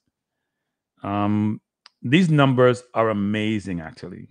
Think about Uruguay, for example, or you think about Senegal, which is an African country, limited resources. They have 70 million people, much bigger number. So they're doing what, 1.43, whatever it is, per 100,000. I think this is awesome, actually, people. Senegal per capita, I think is 1,000. Let me say it again. I'm talking about resources. Per capita, I think it's about 1,000 per person. I'm gonna turn this phone on, people, because whoever this is being in, you know what? And you're gonna let me curse. I don't want to curse. So let me turn this phone down, people. I'm not sure why the person is doing this, but I'm gonna find out who it is. And you know what I do? I block nonsense. So these numbers are amazing, actually, between Spain, Croatia, 4 million people. Croatia is probably even the best of the bunch, actually, because they're producing 12 players per 100,000. So you look at Croatia, 33 players in top 4 leagues, 4 million people. Denmark also is great, 633. Switzerland, 741. And you can go on and on with some of these countries, low population number. So Jamaica has 3 million, and we have what, 1 or 2? And we say athletically we are superior because we have great track and field athletes. It does beg the question, people. Beg the question big time. And I think, as I said before, Senegal doesn't have O1. So we can say a lot of these countries have resources, right?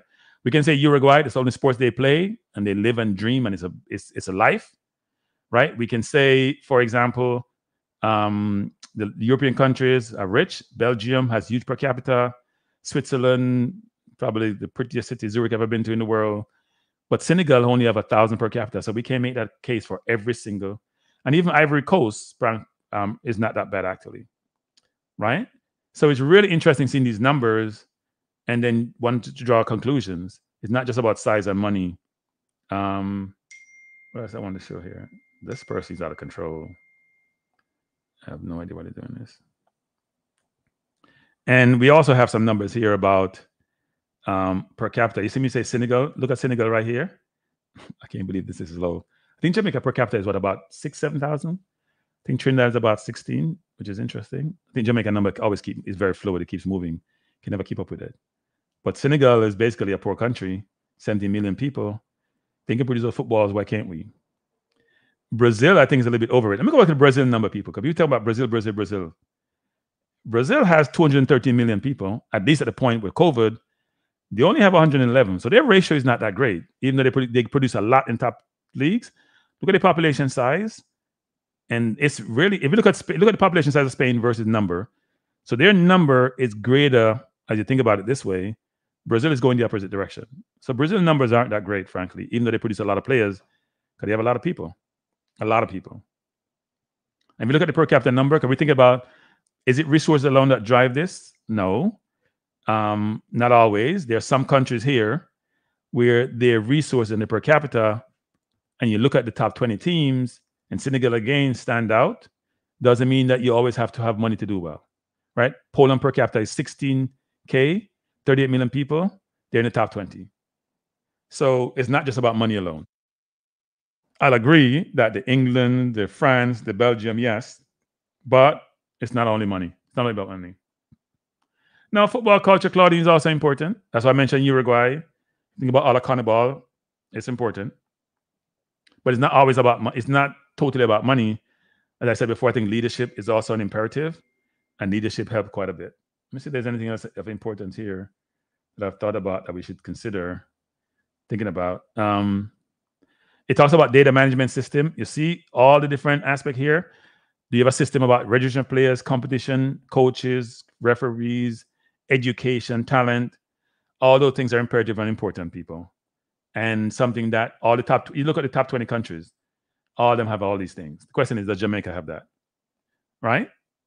Those things are important. I'm going to go to another page here. Technical director, people. Now, this is an interesting one. Who's the technical director for Jamaica? I think this one is important. So if you see here, the average tenure, you have a technical director, they all do, most of them do 95%, almost most countries have technical director. How long has technical director been in their role?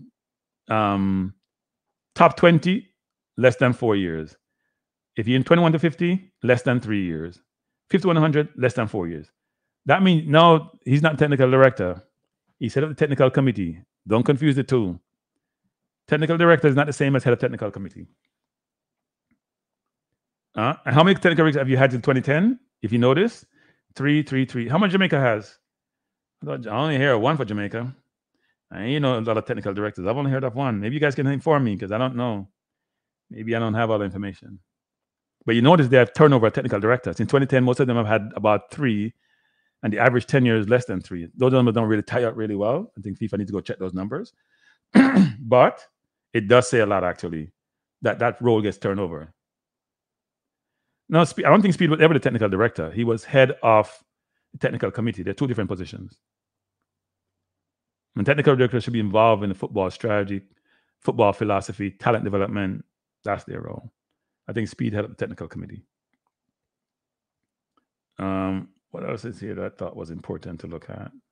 Okay, you can see people, I spend a lot of time going through the document. Claudine, that's why I'm miserable with my likes, Claudine. Just remember that. If I must spend all my time do it, and you come in can't get a like, then I ain't happy. So this talks about the strategy for your national team. It talks about, is there a written vision and strategy for the national team? Are there long, medium, and short-term goals? If you look at it, you can see a lot of these organizations, and they talk about for women and men. A lot of them have it there. And some of these, the blue and yellow is about women and men. This sign here is men. This sign here is women, right?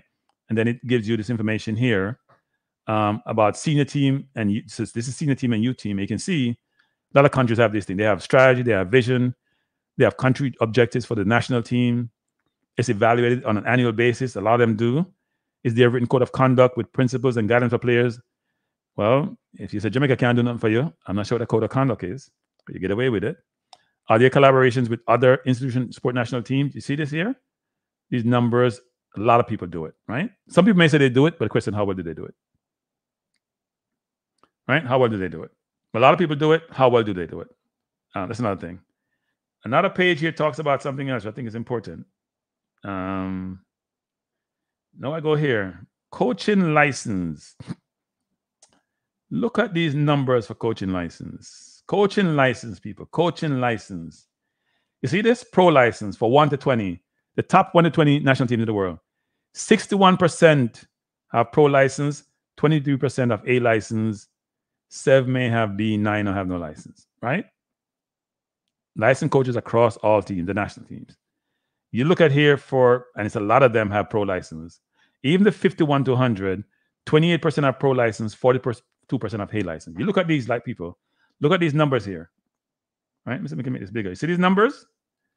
A lot of license. How much license we have in the Caribbean? Pro and A license. Look at this. 61% for top 20. So you have 84% here is Pro and A for top 1 to 20 teams, which includes Senegal, by the way. We have 72%, 82% here for 21 to 50. And we have 70% for top. So between top and A, I'm not even going to B license.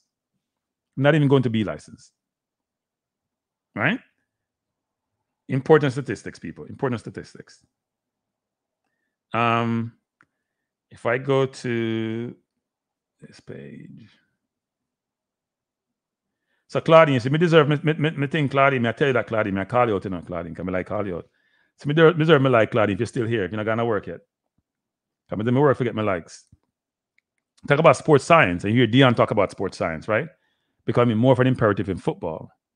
And you hear questions here, do you have a comprehensive sports science support? Look at these numbers from men and women's teams, youth and senior teams across top 20 teams versus 21 to 50. A lot of people have sports science support. Is there a plan to manage individual training and match loads? Because the health of the player is an imperative and important. And by the way, in somebody's assessment, questions are asked, do you share it with the teams that they play for? So the club teams. Are there individual strength and programming? Is there regular performance review analysis of each player? Look at this, of each player. That means you play on your national team. Ones are coming in and going out. So this is much more scientific than it used to be. Right? Much more scientific than it used to be that we're used to. Let me see if anything's here I want to bring out, which I thought was important. Oh, here's one. I thought was important. 70 players, academic development, people. Academic development. That means if you play high school football, you're supposed to go and do your schoolwork. You just shouldn't be playing. Right? Are there arrangements for the players schooling further education? This is 1 to 20. This is 21 to 50. Right? The arrangement for further education, 75, 74 women and men. Are there written reports of educational progress for players? You can see what those numbers are. Is there a member staff responding for? So countries have individuals on their teams in their HR or support group, 50% and 47% for 1 to 20, 50 and 28. I guess for the women, it's not as much.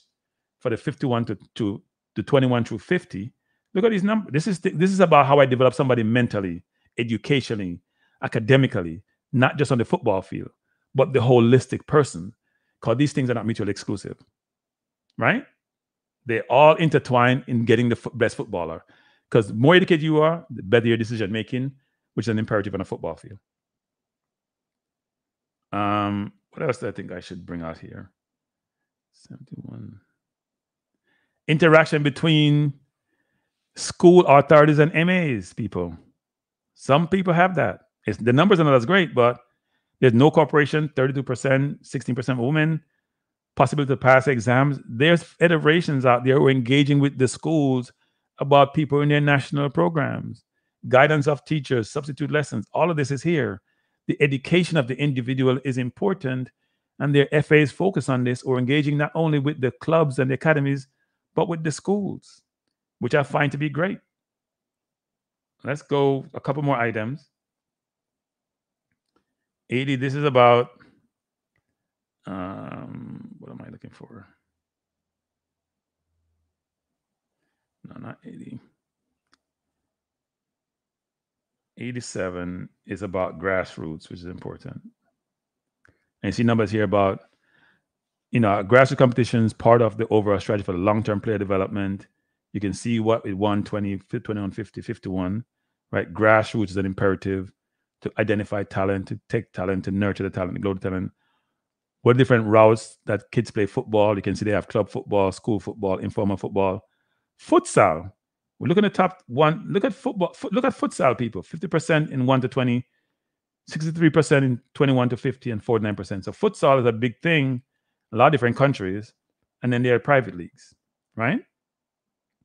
So I think there are different aspects to how you get that football education at a junior level. I'm gonna stop there. There was also some information on playing philosophy, and those countries have playing philosophy. I should bring that up actually, because that was the last one on page 116.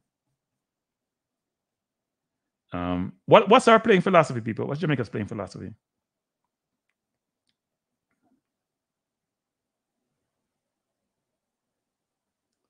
It talks about the higher ranked MAs have better defined football and coaching philosophies at their leading academies. And I think there was something here. Instead of walk you through style of play, curriculum-based objectives for goalkeepers. Oh, and look at the top 120 people. Style of play is 78%. Right? Style of play is a big deal for a lot of these countries.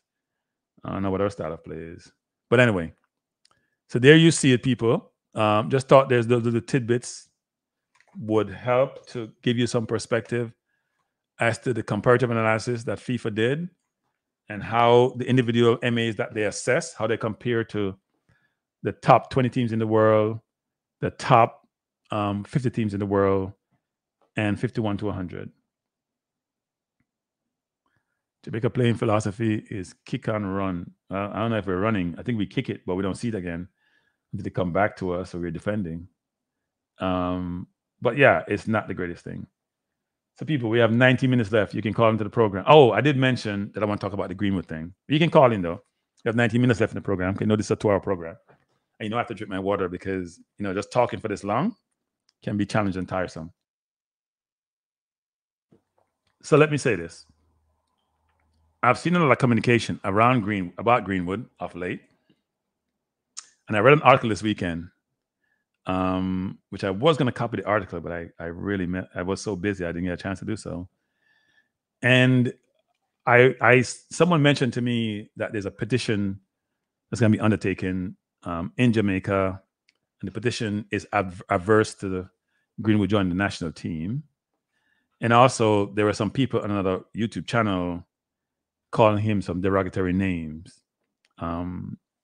Look, people, if you can have your opinion on the person. I'm getting a call in. I'm having a problem here before the game. Give me a second. I don't know what happened. I think I dropped. No, it's on. No, I'm not hearing you. One second. Something went wrong here. Can you hear me? Hello? Before the game, can you hear me? I'm not hearing you. So something happened because let me just check this. Give me 1 second. Yeah, somebody was just blowing up my phone and I tried to cut them off and I may have done something. Okay. Give me 2 seconds. All right. Go ahead now. It wasn't me. How you doing, sir? I'm doing well. How you doing? I couldn't be better, actually. Yeah? Yeah, I couldn't be better. So you just finished training your team, your players. I know you have a lot of them. Yes. Just been educating players. I'm sorry. Wrong word. Educating players. It's a holistic process. You train horses. You educate players. So look, I got the last part of the conversation. I got the information that you just shared. Right. And can I ask you a question? Yes. Why do you think that the leaders, quote unquote leaders of any organization, would want to hide that information from the stakeholders when it is clear in there that it should be shared? It is clear that sharing the information, having the stakeholders be part of the process could accelerate and help provide some of the resources we need to develop the football. Why do you think? What is the psychology of the individuals that would hide that information? So before the game, doesn't want any of those people to come back on my channel, right? No, but because he knows me and he knows what I'm going to say, right? He knows me and he knows I'm going to just not pacify anything by saying this. It could only be 2 reasons. One is they don't think we're important enough to know. They don't think we're important enough to know, or they probably think we don't care. We're not important enough to know. Or 2, the results are so bad, they can't share it because it makes them put them in a bad light. It's going to be 1 or 2 reasons. They don't think we're important enough to know about it because the document talks about stakeholders, not just the MAs. And it talks about coaches. That means the expectation for me for this document is to be shared with the football community for key stakeholders. So I would assume that all the 50-something people who were in the election process in Jamaica to vote for the individuals who are running the FA in Jamaica, or the MA you want to call it, each of them should at minimum get that document. And other key stakeholders should get the document if you don't want to share it to the general public. There's nothing here that I see that we shouldn't share. Nothing. And in fact, that comparative data could help inform the general public about what we need, especially about resources standpoint, to help the football administration, right? In any one of the Caribbean countries that may need financial support. So them not sharing it is inconceivable to me. It doesn't make sense. And as I said, either they don't know, I use the colloquial term, either they don't rate us or they believe that it's so bad they can't share it. So it's kind of it's interesting to me because I can get my hands on Spain's strategic plan and development plan. I can get my hands. Oh, you know what? We have to talk about that on my program. We have to go through Spain's strategic plan, people. We need to start show up people in the Caribbean and show up people who are not doing it. We need to start show them up. Their lack of vision, their lack of strategy, their lack of thought press, their lack of intellectual ability, frankly, because of what it is sometimes, which they can't seem to see their hand from their face. We need to show them up. We're not doing it. By the way, we're doing it to inform and educate, but they should be shown up because you know what? They're not doing the right thing. And you don't have to recreate the wheel because these things are out there, right? It's out there. Yeah. It's not like you recreate the wheel. They're out there. Yeah.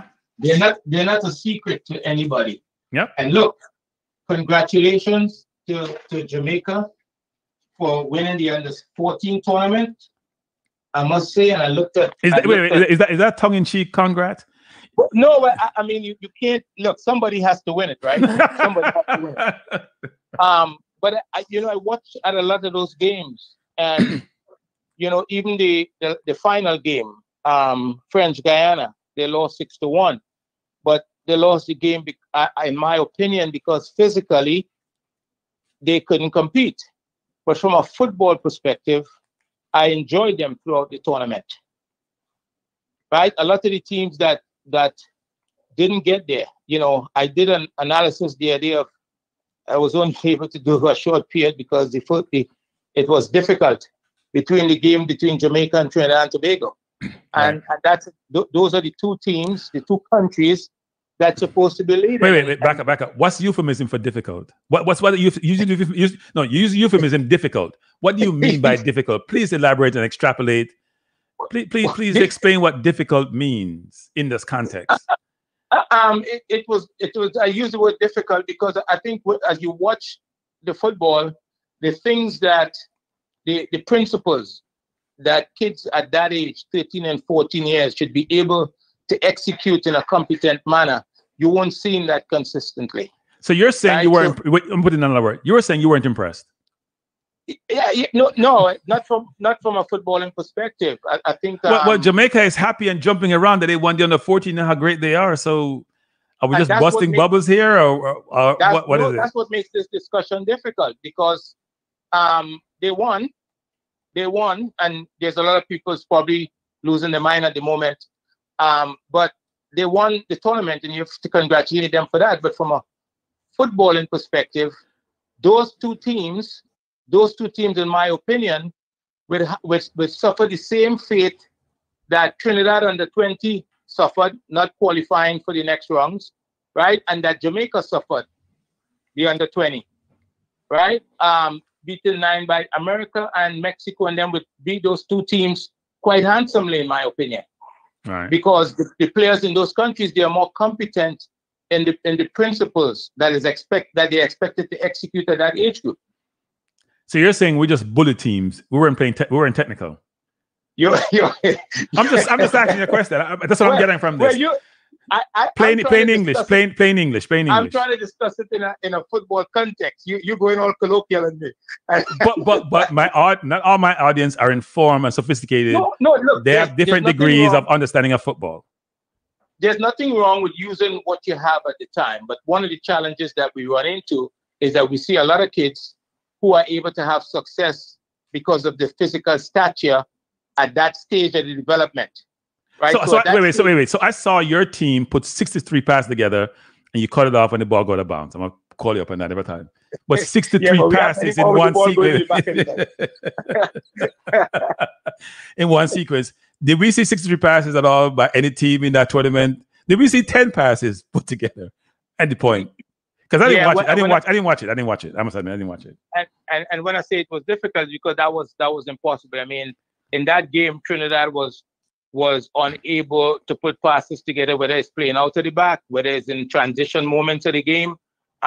It just didn't happen. Some of the basic principles that you should see them working towards, you know, and it just wasn't there. It just wasn't there, and it's difficult because this group of players just spent the last 2 years, right? And this has nothing to do. This has nothing to do with the players. This has nothing to do with the young men. They try their best. They put in an effort, but what you're discussing tonight, the environment that is required, okay, to get those players at the level, because we know that they wouldn't be. I would be, you know, French Guiana in 2 or 3 years from now would be a very good youth team if they stick together and strengthen it, right? Because they're sophisticated the way they play. Aruba, you see a little bit of sophistication, physically underdeveloped for that age group, but that's normal. You in that stage of the development at that age group, you're gonna have various stages of development, right? And so if your asset at the moment is your physicality, nobody could fault you for using it, but you should see some football. You should see some sophistication. So somebody here saying they don't know what you're talking about because the Jamaica under 14 played better position football.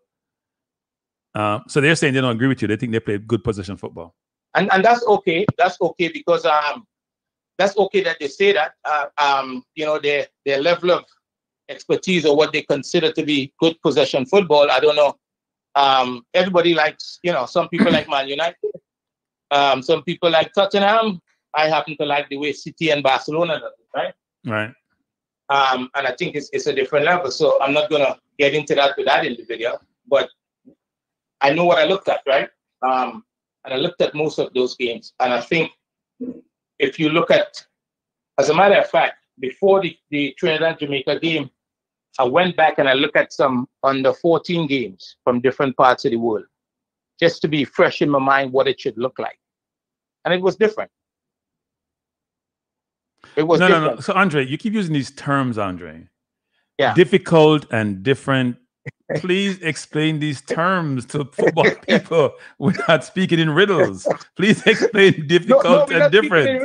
The ability, like the decision making, Right. the execution of that decision, the quality of the passes, okay, the ability to create an attacking shape consistently, to play out to the back, for example, to have optimal distances between players. Those things, when trying to play out the back in those shapes, those things didn't always exist. And when I say always, not once or twice, but it didn't exist more often than when it existed. So maybe I should say this actually to full transparency. Andre does have an academy. He has a number of, I won't say many, but he has a number of players in his academy. And he and I have been going through walkthrough of some of these tapes, some of these football. Actually, we did look at some part of the Trinidad game, didn't we? And we were amazed at some of the missed passes that were made. Let's say that. So people are open and the pass not going to them. People making decisions that has nothing to do with reality. I know they're young, but it was the simple. We walk through some of these. We break it down. We're showing, you should make pause here. We're showing the body shape about receiving pass not being right. We show heads not being in a swivel to know where you are. We're showing people not moving in the right place to create space for others. We were going through all of these things and saying, what the heck is happening here? So I'm not going to say I agree with you, but I agree with you.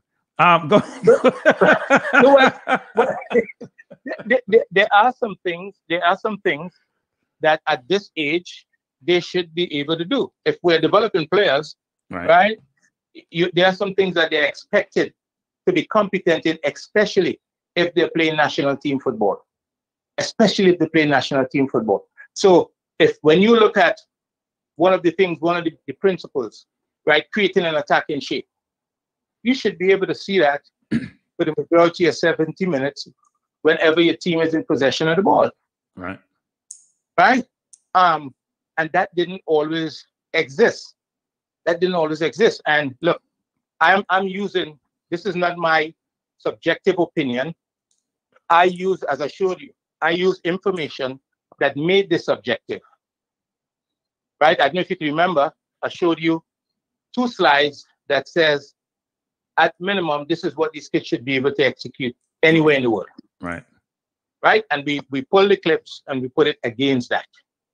Yeah. Right? What was So interesting from those clips was the game looked so simple on TV. When you and I walking through it, I'm like, why didn't they make that pass? That was wide open. Now I know when you're on the field, people, it's we play football, right? I play football, Andre play football. We know it's not as simple sometimes when you're on the field.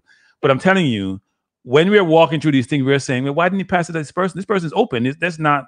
Why isn't his head not going in a swivel? Why didn't he realize where he was? Why did he lose that ball there? Why? There was so much why you get frustrated actually after a while. Maybe watch so much pro ball. But there were fundamentals that informs you at an early age, which kids nowadays should be getting more than what we get when we were growing up, because we didn't have those coaching growing up, right? It should be a better situation now for those kids. They should be better informed at an earlier age to implement, execute the fundamentals to allow them to progress technically. I think sometimes what if as you all call him, if Mr. Stephen McLaren was making these comments, we'd listen, right? But I'm making these comments, and I don't have the same recognition. You didn't coach England, and you didn't coach 20 FC 20. You didn't coach Wolfsburg. You didn't coach Middlesbrough. You didn't coach Derby. You didn't coach Queen's Park Rangers. You didn't coach at Man U. Have I missed any? Your resume needs work. Your resume. You've only been to Barcelona if you didn't play against them. You've only been to Man City to play against them. You don't have that pedigree. You're playing against Barcelona, Man City U teams. You're not playing against these big countries. I kind of keep quiet. I'm not a boastful guy. But at the end of the day, it is what it is. It's an objective analysis, and we should be doing better in terms of because where you are at that age can inform where you're going to be at 17 and 18. Right. And I'm just pointing out in the data just now, the amount of players that Trinidad, for example, have at the moment playing at the highest level. Right. We fell apart, right? And we don't see, I can't go online and find a strategic plan for Trinidad and Tobago. I don't know if you could find one for Jamaica. No, strategic. What are you talking about?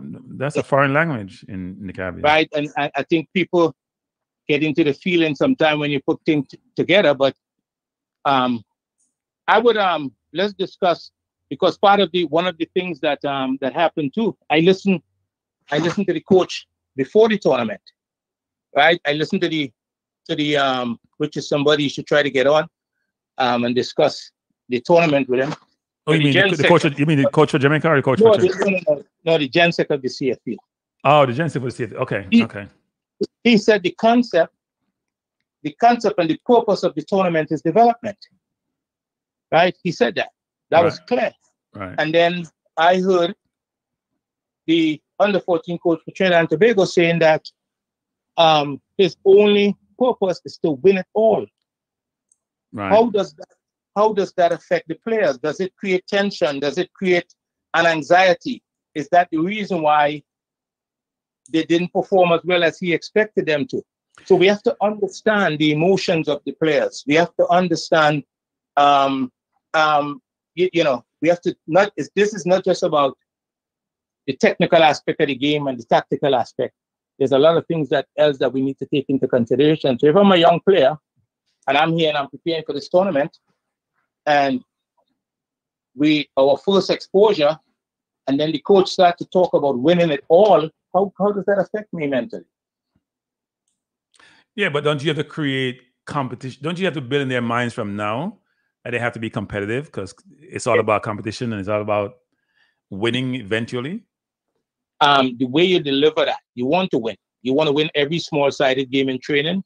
You want to win everything that you do in training, every sprint, everything. You nurture that ambition in training, right? Right. But when you go to a tournament like this with a young group like that, especially for the first time competing against the counterparts from around the region, you can want to win and expect to win, but how you have that discussion is different. Because every week when you're developing players, if I work on defending this week, right, I cannot go into the game on the weekend and talk to them about winning. I have to remind them what we work on. I have to work with them to execute that, what we work on. In training, we got to see it in the game. And that now could lead to success, to winning. That's the way you want to go about it. You don't just want to abandon everything and just talk about winning. So you're saying, because what somebody's saying that they could see what French Guiana were doing playing up from the back. So you're saying sometimes you have to sacrifice winning. No, I'm not saying that. No, wait. In my words, this is my words. Sometimes you may have to sacrifice winning because it's a process. You're trying to get to a destination. And if I don't put in play, let me just put my way. Then you can jump in. I want to develop a style of play. I can't develop a style of play unless I affect it on the field. I may be doing some things that may not work in the style of play. If I just try to win and just kick the ball long, I may win, but do I put in practice what I've been preaching all week? How do I get it in play? Doesn't mean I don't want to win, but I may have to take risk and chance and do certain things, which may not necessarily be in my best interest to win, but it's a process to get to a place I'm trying to get to. Because eventually, if I do this really well, I'm going to be winning on a continuous basis if I can effectuate on the field of play what I've been teaching you for a period of time. Okay, so I can agree with you with that, because winning right now, that under 14 tournament that Jamaica just won, and congratulations to them again, there's no benefit going forward. 3 years from now, to win the under 17 takes you to a World Cup. So are you going to sacrifice development now for winning, right? And then 3 years from now, you can't beat the teams you need to beat because physically they could match you. And this is not, I just use Jamaica I'm not saying that that's what's going to happen. You understand what I'm saying? No, I understand. Right? You have to win if you're developing players, because they had these players for a long time in Trinidad. My understanding, these players have been training for about 2 years, right? And the under 14 been training for 2 years? That's my understanding. Did they look like a team in training for 2 years? I want you to answer that. If you're training for 2 years, at some point that ball should be on the ground rolling. I don't care how old you are, rolling like good leather. Positionally, you're moving in space. Ball is going right. You're making the right decisions. So if you're training for 2 years as a team, it's almost like a club team. This is not even a national. This is not an academy. This is like a club team, right? Yeah. They call it FIFA is funding the program, right? It's a high performance program. They call it, and the players come out of that. And at the end of the day, I mean, we would expect losing is one thing, but when you watch French Guiana and you watch Aruba for a lot of times, and you watch who else? There's a few others. They performed. You could see the ideas. You could see what they want to accomplish. Look at the first goal that French Guiana scored against Jamaica, right? It's quality. The semi-final where they beat Trinidad and Tobago. They were good. Trinidad tried to make a run for it, in the end with the athleticism and individual ability, but as a group, it just wasn't there. Right. Okay. It just wasn't there. So the information that you shared today, that information should be a strategic plan, getting everybody involved to try to solve some of the problems in there. The other thing that, if you go and look, there's other information out there that shows that $0 is being spent on building capacity. Okay, and that's a very important so you're talking part. about so here's the thing. So when I talked to Dion, it was interesting about resourcing. And I think Jamaica is in a better trade than Trinidad financially, because Jamaica has gotten money from some tournament. Because the senior teams, as we read through that document, supplements a lot of the other teams in an organization, in an MA, right? If senior team making a lot of money by winning tournaments or going to big tournaments, that money, there's trickle-down effect, and it allows the other teams to have some of that resources. Trinidad hasn't had that for a while, right? And I did ask Dion, what the heck happened to Trinidad? I didn't hear that part of the conversation. Yeah, I did ask him. Not only his football team, but just sports in general. But what I would say is that we have to, our generation, my generation, is failing the game, is failing the kids, because we can make all sorts of excuses, right? But you've got to go out and find the resources and do the work that needs to be done in the best interest of the country, right? And I heard, I think I clipped it may have sent it to you. I heard Buju Banton doing an interview a few days ago, and he talked about our potential as a people in the region, and what we could do for ourselves. And we just not doing it for some reason. I don't understand. Why do we hide the information that could make everybody aware of what's going on and give people a perspective and allow them to get involved in a way that could improve? Yeah, I get grief from some members of the JFF about my use of the word transparency a lot of times.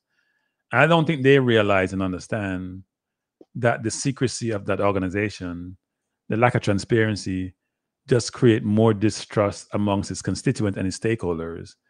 And people then recoil away from them, and then they are recoiled. So the recoil is going both ways. You'll never meet someplace, right?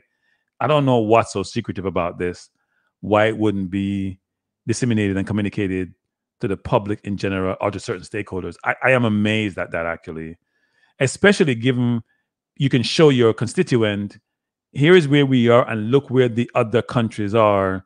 There's a big gap here we need to fill. And here's a strategic plan to go fill that gap. But you need to be part of the journey with us. That's sponsors, that's fans, whatever. What is this thing about, you know what? I'm going to put it to my chest and hold on to it like it's just mine. Almost as if we don't matter. I don't understand that. And we're here always talking about football. So we keep them relevant because the traditional media are talking about them 24/7. We keep them relevant. They don't want to engage with us about certain things. Or they keep these things to themselves. Or they think, you know what? Why should you even know about this? You're not important. Why should you know? You don't have any value. That's what I get from all of this.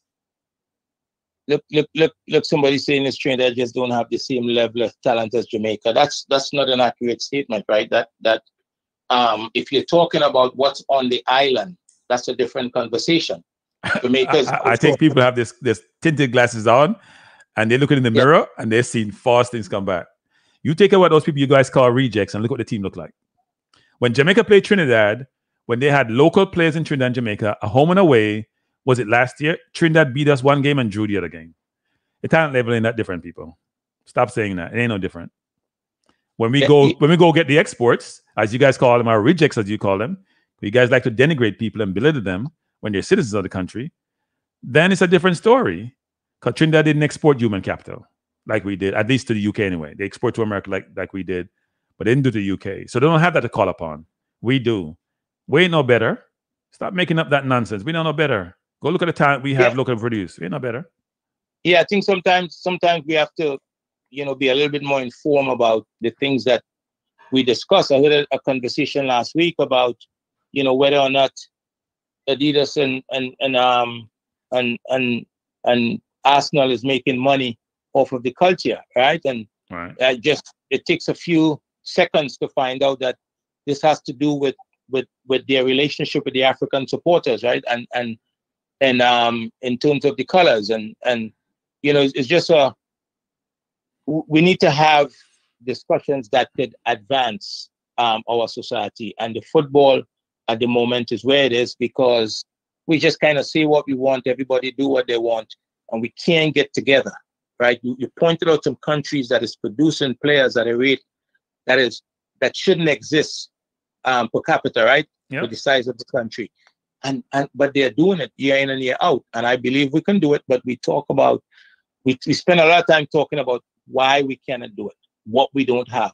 When you look at the amount of money that's spent on infrastructure every year by the MAs, right? And yet we don't have a good pitch that is consistent with world standards in any of the islands in the Caribbean.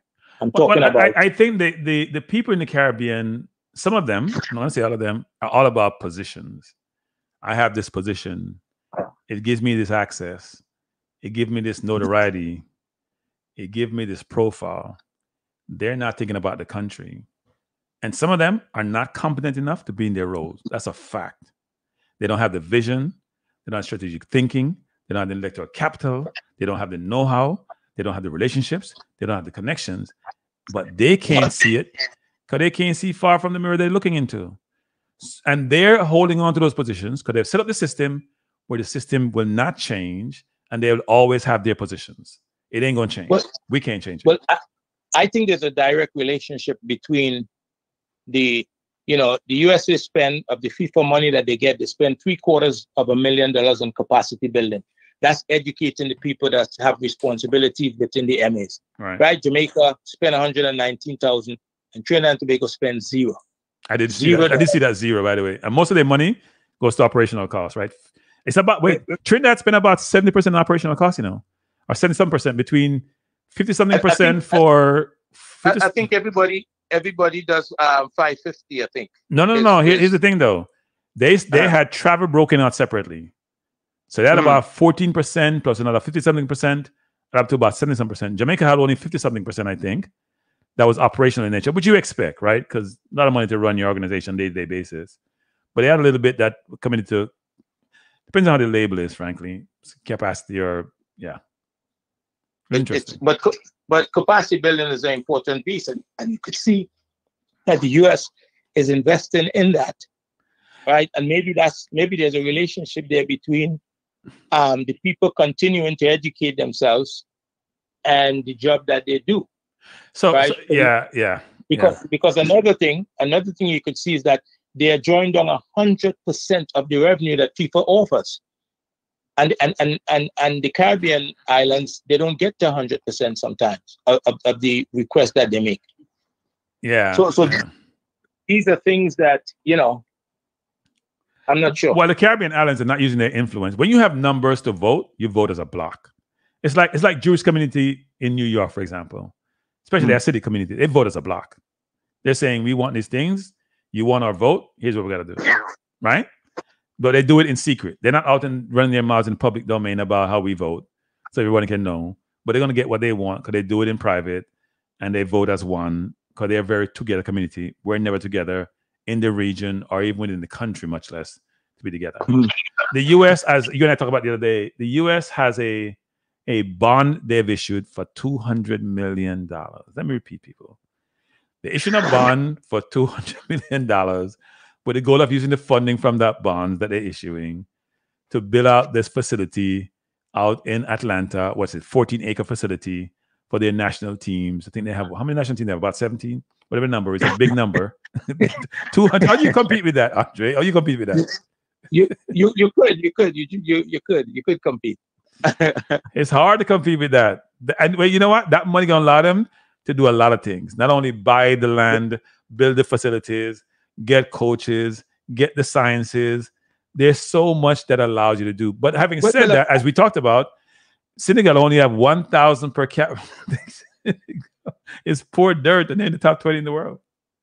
Look, a big portion of that money is being put up by the owner of Atlanta United, right? Who owns the... No. That's the bond. That's not what he's putting up. I issue a bond, share people buy into that bond. He may be putting up other monies. I know the owner of the Falcons, right? Owner of the Atlanta. Right. What's his name? His name eludes me now. I know he's very big in this.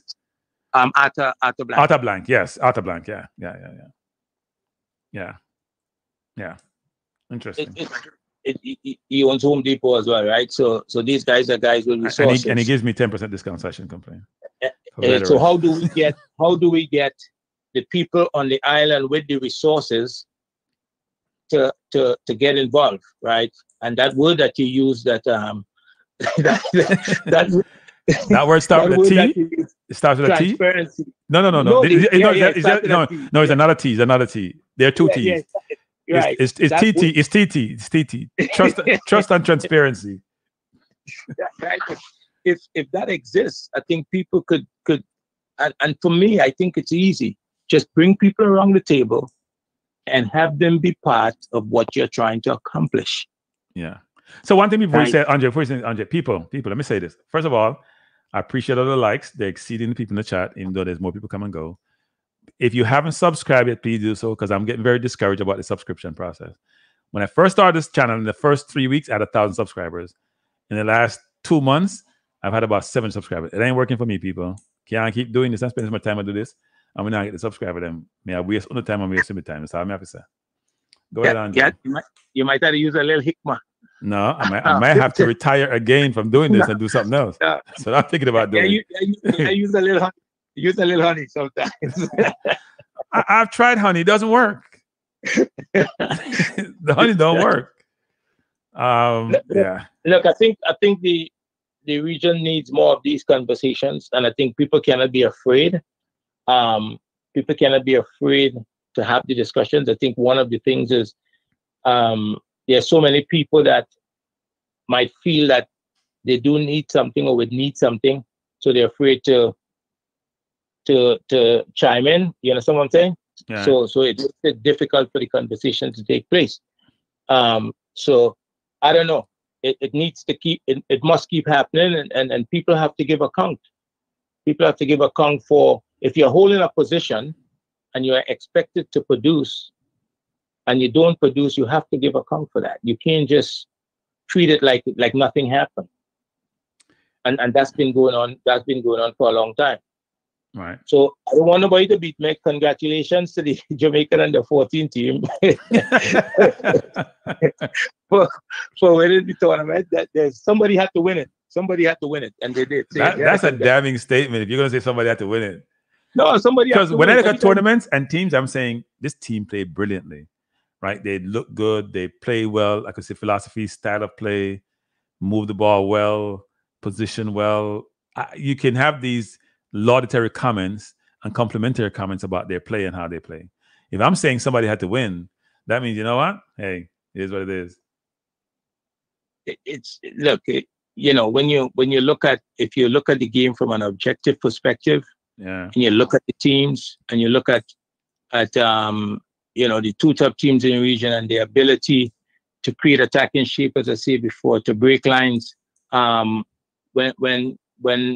advance the attack, right? To look in that game against Jamaica, Trinidad barely got out of the half, maybe once or twice, right? So we can't talk about scoring goals, right? Just a couple of the principles that would allow them to get out the back. They weren't able to do that properly.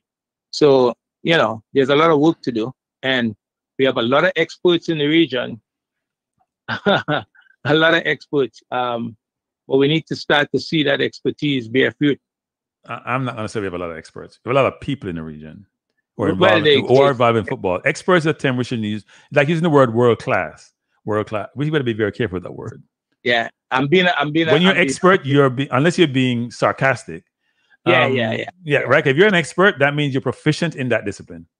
Yeah. Well, and if we're getting 9-0 from the US, we ain't proficient in nothing. Sorry. Yeah, I mean, we should be able. The US between 1996 when they started the MLS and today, the progress has been tremendous.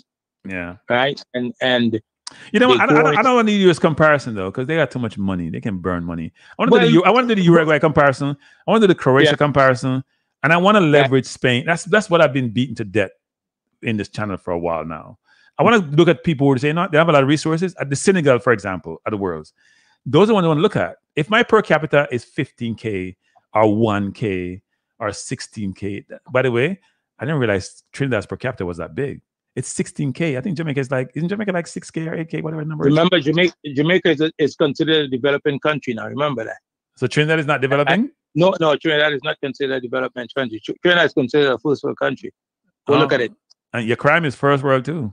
Yeah, just like I had to go low. Because we're watching some of your channels. You went to the base. You guys trying to run down Jamaica and run past them when it comes to that. You guys are like, you know what, Jamaica, you're out there by yourself. We need to come catch you in the Caribbean. Let's forget about Haiti because they're a lost state. We're gonna come catch you. So let's run you down. Yeah, go ahead. But look, there's hope, right? Because there might be some oil that is oil exploration. Let's not go there. Developing countries who find oil, that's not good for them. That's never really, you know what? The elites take the oil, they give most of it to the industrialized world, whether Exxon or Shell or BP. They get a little drip from it, they take it for themselves, and the place is still the same. Where is Guyana? Has Guyana gone there yet? Where is Guyana gone yet? They're getting royalties from their own oil, and it's their oil. Yeah, I think they made a bad deal. They got poor leadership. If you want to know how to keep your oil money, go to Qatar, go to Saudi Arabia. They get to kill a lot of their money, right? They get to keep their money. Why can't you keep your own money? Why do you have to give it to somebody else? Because yes, they have the equipment, but make sure the deal you're getting is a good deal. Otherwise, leave my oil alone. Let it stay there in the ground. Because you're gonna be polluting me anyway. So why would I want to not take it and develop my infrastructure and make my people's lives better? Yeah, leadership. Yeah. So if we find what they say, 7 billion worth of oil, I'm not excited. I will admit, people, I'm not excited because I know where this is gonna go. Nigeria had oil. Venezuela have oil. Iran have oil. Guyana have oil. Trinidad had oil. Where's Trinidad going? Yeah. Trinidad regressing as a country. Tons of oil. The oil not producing oil in the same way as we used to before. In Guyana, you can go to the ATM and get US dollars, I understand. Yeah, and the US, hey, by the way, if you live in Guyana, you can come to the US easily. You saw the US is the most hypocritical country on earth.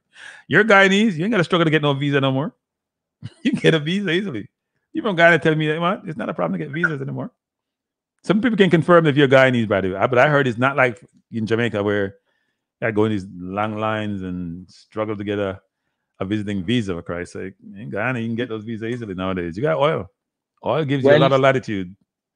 When your new head coach did his press conference the other day, one of the things that he said is about the people.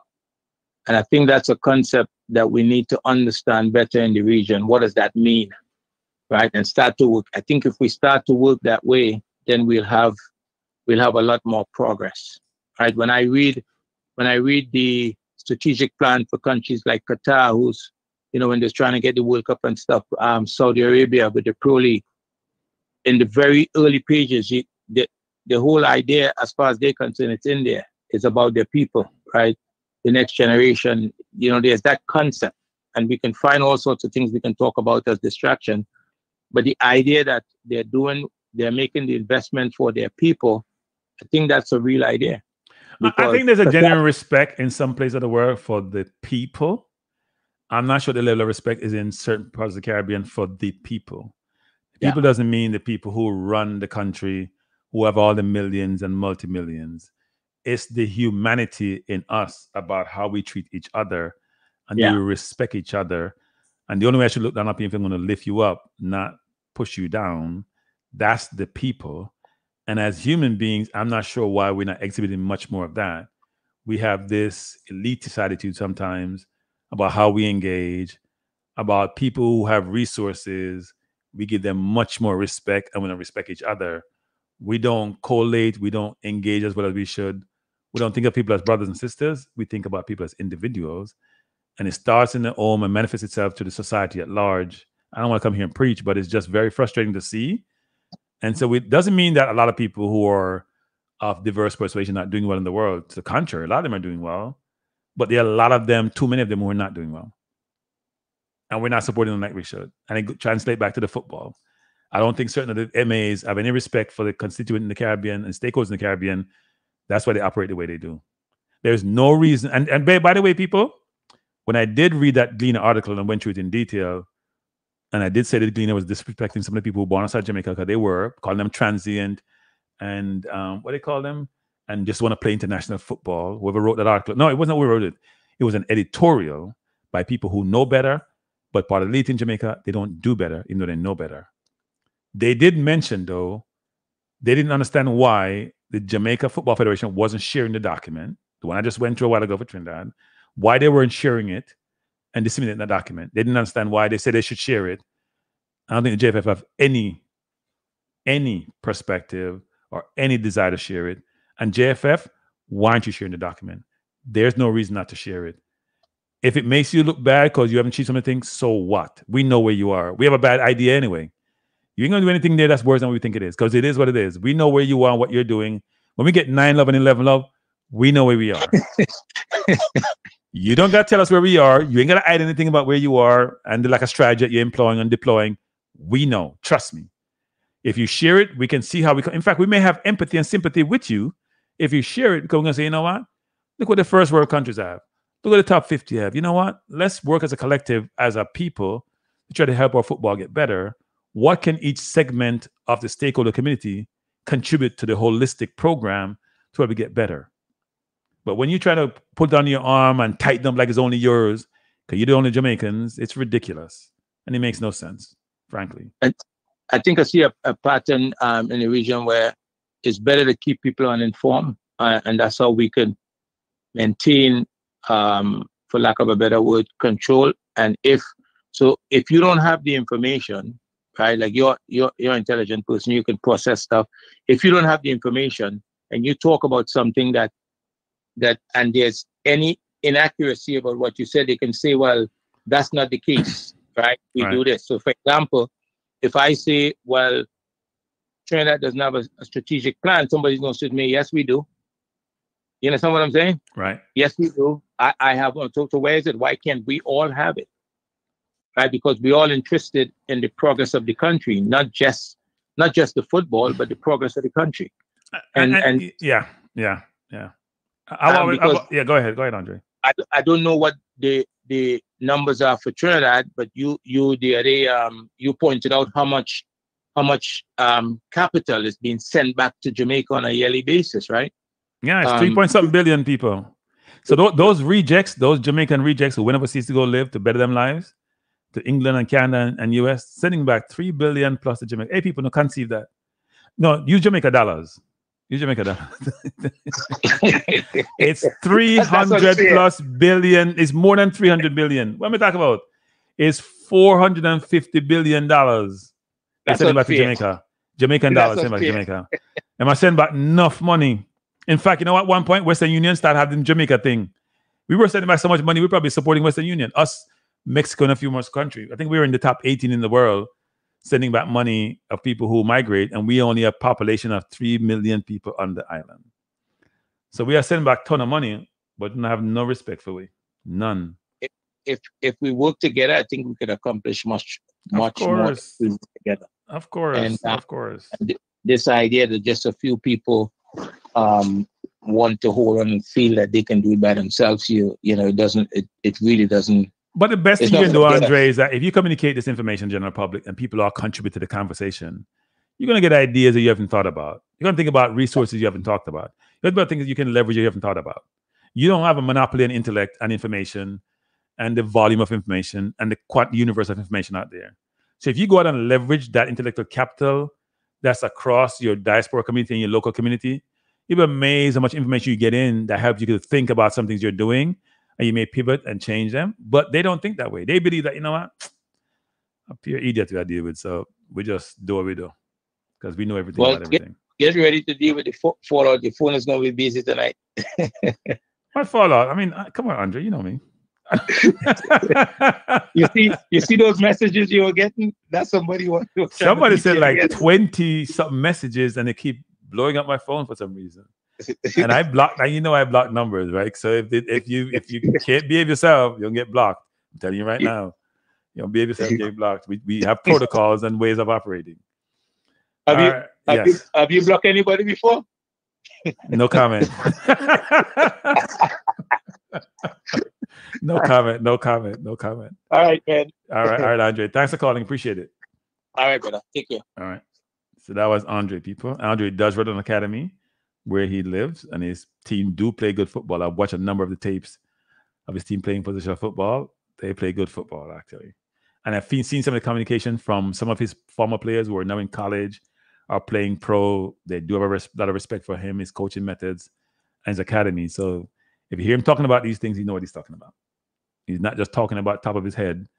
I may be doing that. He's not doing that. He actually lives it, breathes it. And the reason why he wasn't here tonight, as part of the dialogue, because that's one of his training days for his academy. So he couldn't be here, and he came to visit after training, which I truly appreciate. So everyone, we are at time. If you want to call, I have 5 more minutes. Even though I run a half hour over, I'm going to close it down. And you don't have to close it down with some music, right? So if people like Ricardo, they might beat me. But look, let me say this, people. It was a good conversation. Again, thanks for Dion for joining. And as Dion mentioned, he was a former technical director for Trinidad and Tobago football. And it was a really good discussion with him. I think the document that I walked through, I'll give you a synopsis of some of the areas, was really good in terms of comparing, Trinidad, and I'm sure that there was something done for Jamaica with the 1 to 20 teams in the world, 21 to 50 and 51 to 100. You get to see the disparity in terms of per capita, resources, players playing in the top league, coaching licenses, academies, what the academies do or don't do, management, resourcing. There's so much data and information there. And why the JFF don't want to share it is beyond me, because it would better inform the general public. Our leaders are human beings. If you continue to disrespect them, they will get defensive and don't want to cooperate or share. I knew that when I was 19 years old. And you're still 19-year-old football guru. What disrespect are they getting? They ain't getting no disrespect. Who you're calling people corrupt or anything like that? What disrespect are they getting, guru? Please explain and extrapolate and indicate how they get disrespected. How are they getting disrespected? Because we're calling for transparency. We're calling for information. I don't know about disrespect you're talking about. Disrespect is not communicating with us. Disrespect is telling us we should come to games, but they're not engaging us. I'm the same one here calling our fans. So when you come here with the nonsense, I'm not having it. They ain't get no disrespect. They get no more disrespect than any of the football organization get. Go look at England how they talk about their coaches and their FAs. You guys act like you're all sensitive in your skin. You may be from the JFF. I don't care. If they don't want to come on this channel, then stay out the channel. We're going to talk anyway. We're going to have our programs. They don't want to come. That's their prerogative. Not stressed. I'm not stressed. Good evening. Good evening, Cranky. Good evening. How you doing, sir? World traveler? Yeah, man. How you doing? What would you like to say? Well, watching the program, and I kind of dozed off during the interview with Dion, but I hear a lot. And this caller just called a while ago. Where is he from? Trinidad. He's Trinidadian, but he lives in the US. I could tell he's Trinidadian, you know. Yeah. Because these people, they don't like to lose nothing, you know. Especially if Jamaica is involved in it. No, I don't think he was even concerned about losing. I think he's the one who actually introduced me to Dion to bring him on and talk about this program, because I was complaining that the Gleaner brought up the whole issue around the talent development ecosystem. The JFF should communicate it to, they say communicate it, and that's what said what audience. And so Trinidad went through the same process as the JFF did. I'm sure they engage. I know they engage with each other. And my view is, if we can get this information out there to the general public, to educate, inform, have that dialogue, why doesn't Jamaica do the same thing? The Gleaner was asking the same question. So I think he was less concerned about the tournament and losing, and more about the educational process and the communication and dissemination of information to the public, and how we can then absorb that information and provide a perspective. Because he and I have had long conversations, trust me. Right? And part of his assessment, because he and I have sat down and walked through a lot of these teams, I won't say a lot, but a number of these teams playing parts of the game, situations in the game, moments in the game. We've gone through some of these things. So he's very informed and educated about kids and coaching and training and educating. Yeah, but why is he congratulating Jamaica winning the tournament, and yet still he was trying to put them down sarcastically? No, because we've talked about this. What he's saying is that the football, he wasn't putting on Jamaica. He's saying he put on Trinidad. So you didn't complain when he's putting on Trinidad. He's saying the football has to be better. Trinidad know this for win the tournament. But he wasn't. He didn't care about who win the tournament. That's what I'm trying to tell you. Because we've had the conversation. So I thought he said. Yeah, go ahead. I thought he said the whole objective is to win. No. He said you should win everything you're doing. Right? He said if you're running sprints, you should win. But I think he also talked about the view that you have to put good practices in play. Otherwise, winning is meaningless, because when you go against the US, you're gonna get 9 like we have done, or get 11. So when you play in the Caribbean and you do really well and you beat your chest, and you go play against better teams, then it becomes challenging, doesn't it? I agree with that. Yeah. And why he has a problem that the Jamaican boys were jumping. The boys were jumping around, yes, because they were the players, but I didn't see the coaches were jumping around. I watched the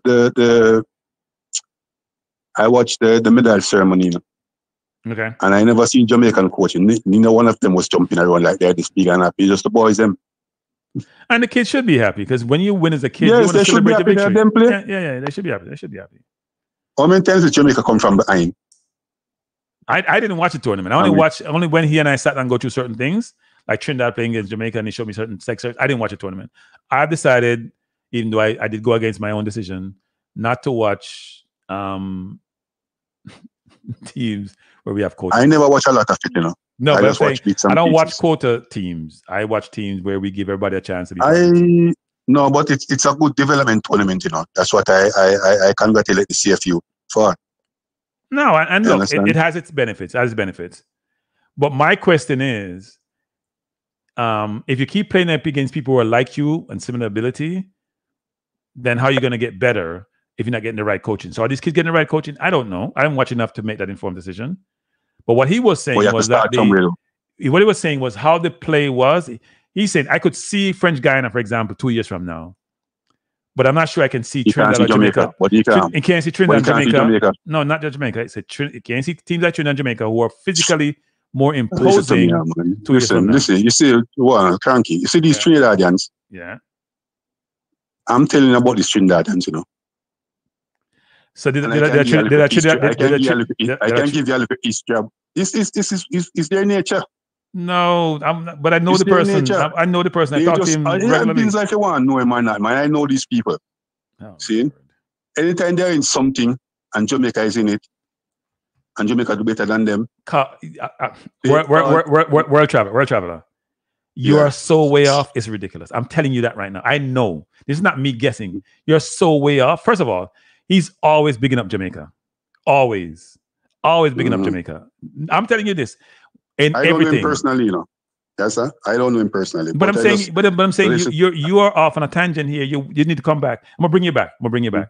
You're off, and people in the chat are telling you you're off. Okay. So they know exactly. So let's talk about something else. You're off. We're fine with that. I don't think you mean anything bad, but trust me, you're off. You're off. He's all about the football and the football getting better, and what he doesn't want to see is we get all caught up in ourselves about how good we're doing. When we go on the world stage, we can't meet the competition on their place, right? I am not going to get off on this, because I know that if we were playing against America and Mexico and all these other nations, it wouldn't be so easy for Jamaica. We would have a lot more challenging.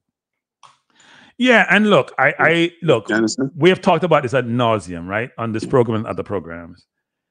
The entire ecosystem, that's what this initiative, the ecosystem, has to be better. The entire ecosystem, which is management, academies, coaching. I'm not even mentioning players. I'm losing my voice. All these things have to be better, right? The academic aspect of the players has to be better. We cannot continue the status quo. It's not okay to continue the status quo. We're going to just keep falling further. It's like our cricket. We have gone from being world beaters in cricket, and we can't see our you know what from our know what. We're going in the wrong direction. We win a game here and there against the South Africans in T20, but on a long-term sustainable basis, we are way off. We have to figure out a way as a people to be better, and we can't always keep using resources as the criteria and the reason why we're not getting better. Yes, resources are an imperative. Yes, how to compete with resources. But if some people are doing it, then we can do it. Right? Would you agree with that? I agree with you.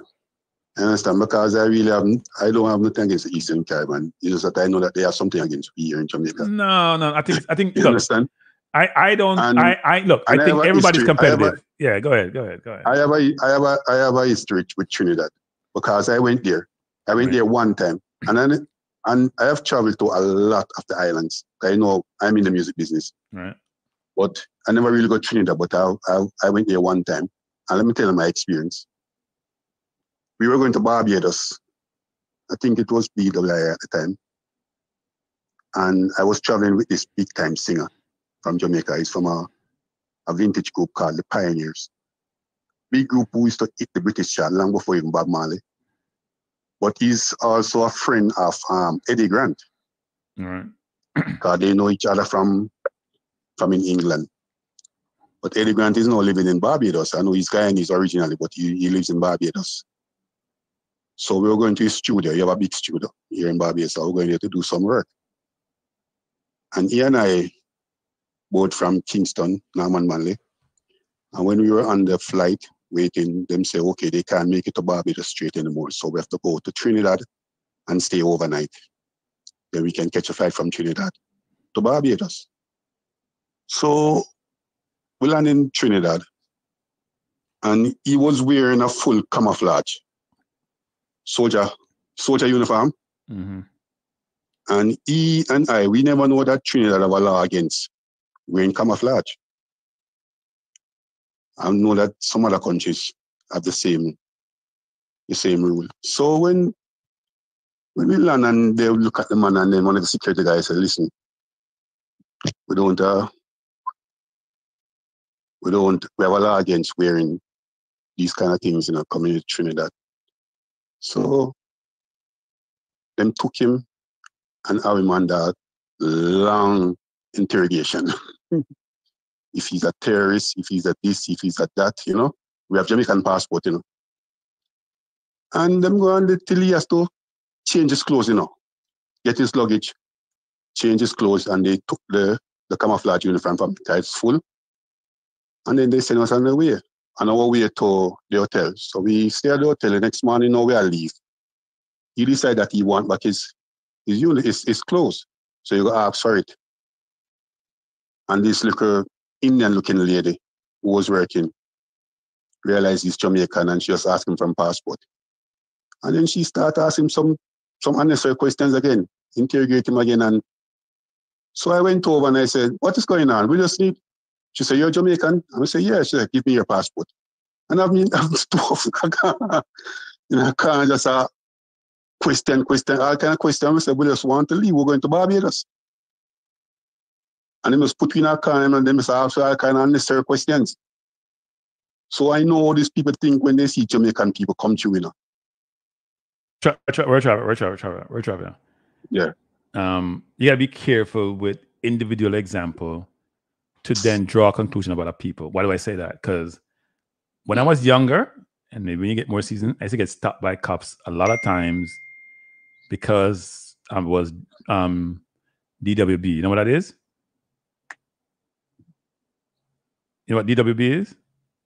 I was driving while black. That's what it is.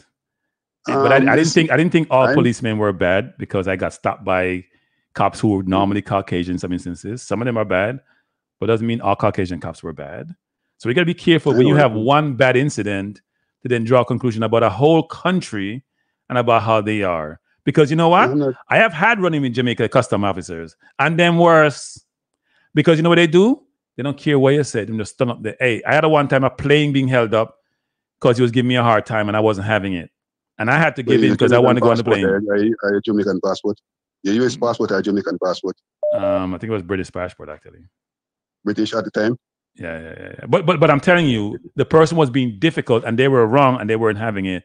So we can't use individual examples as the criteria to judge a location, a people, or a region, even multiple incidents, because it's not a fair judge. And everybody in the chat are giving me a hard time because they know Andre is a regular attendee at this program.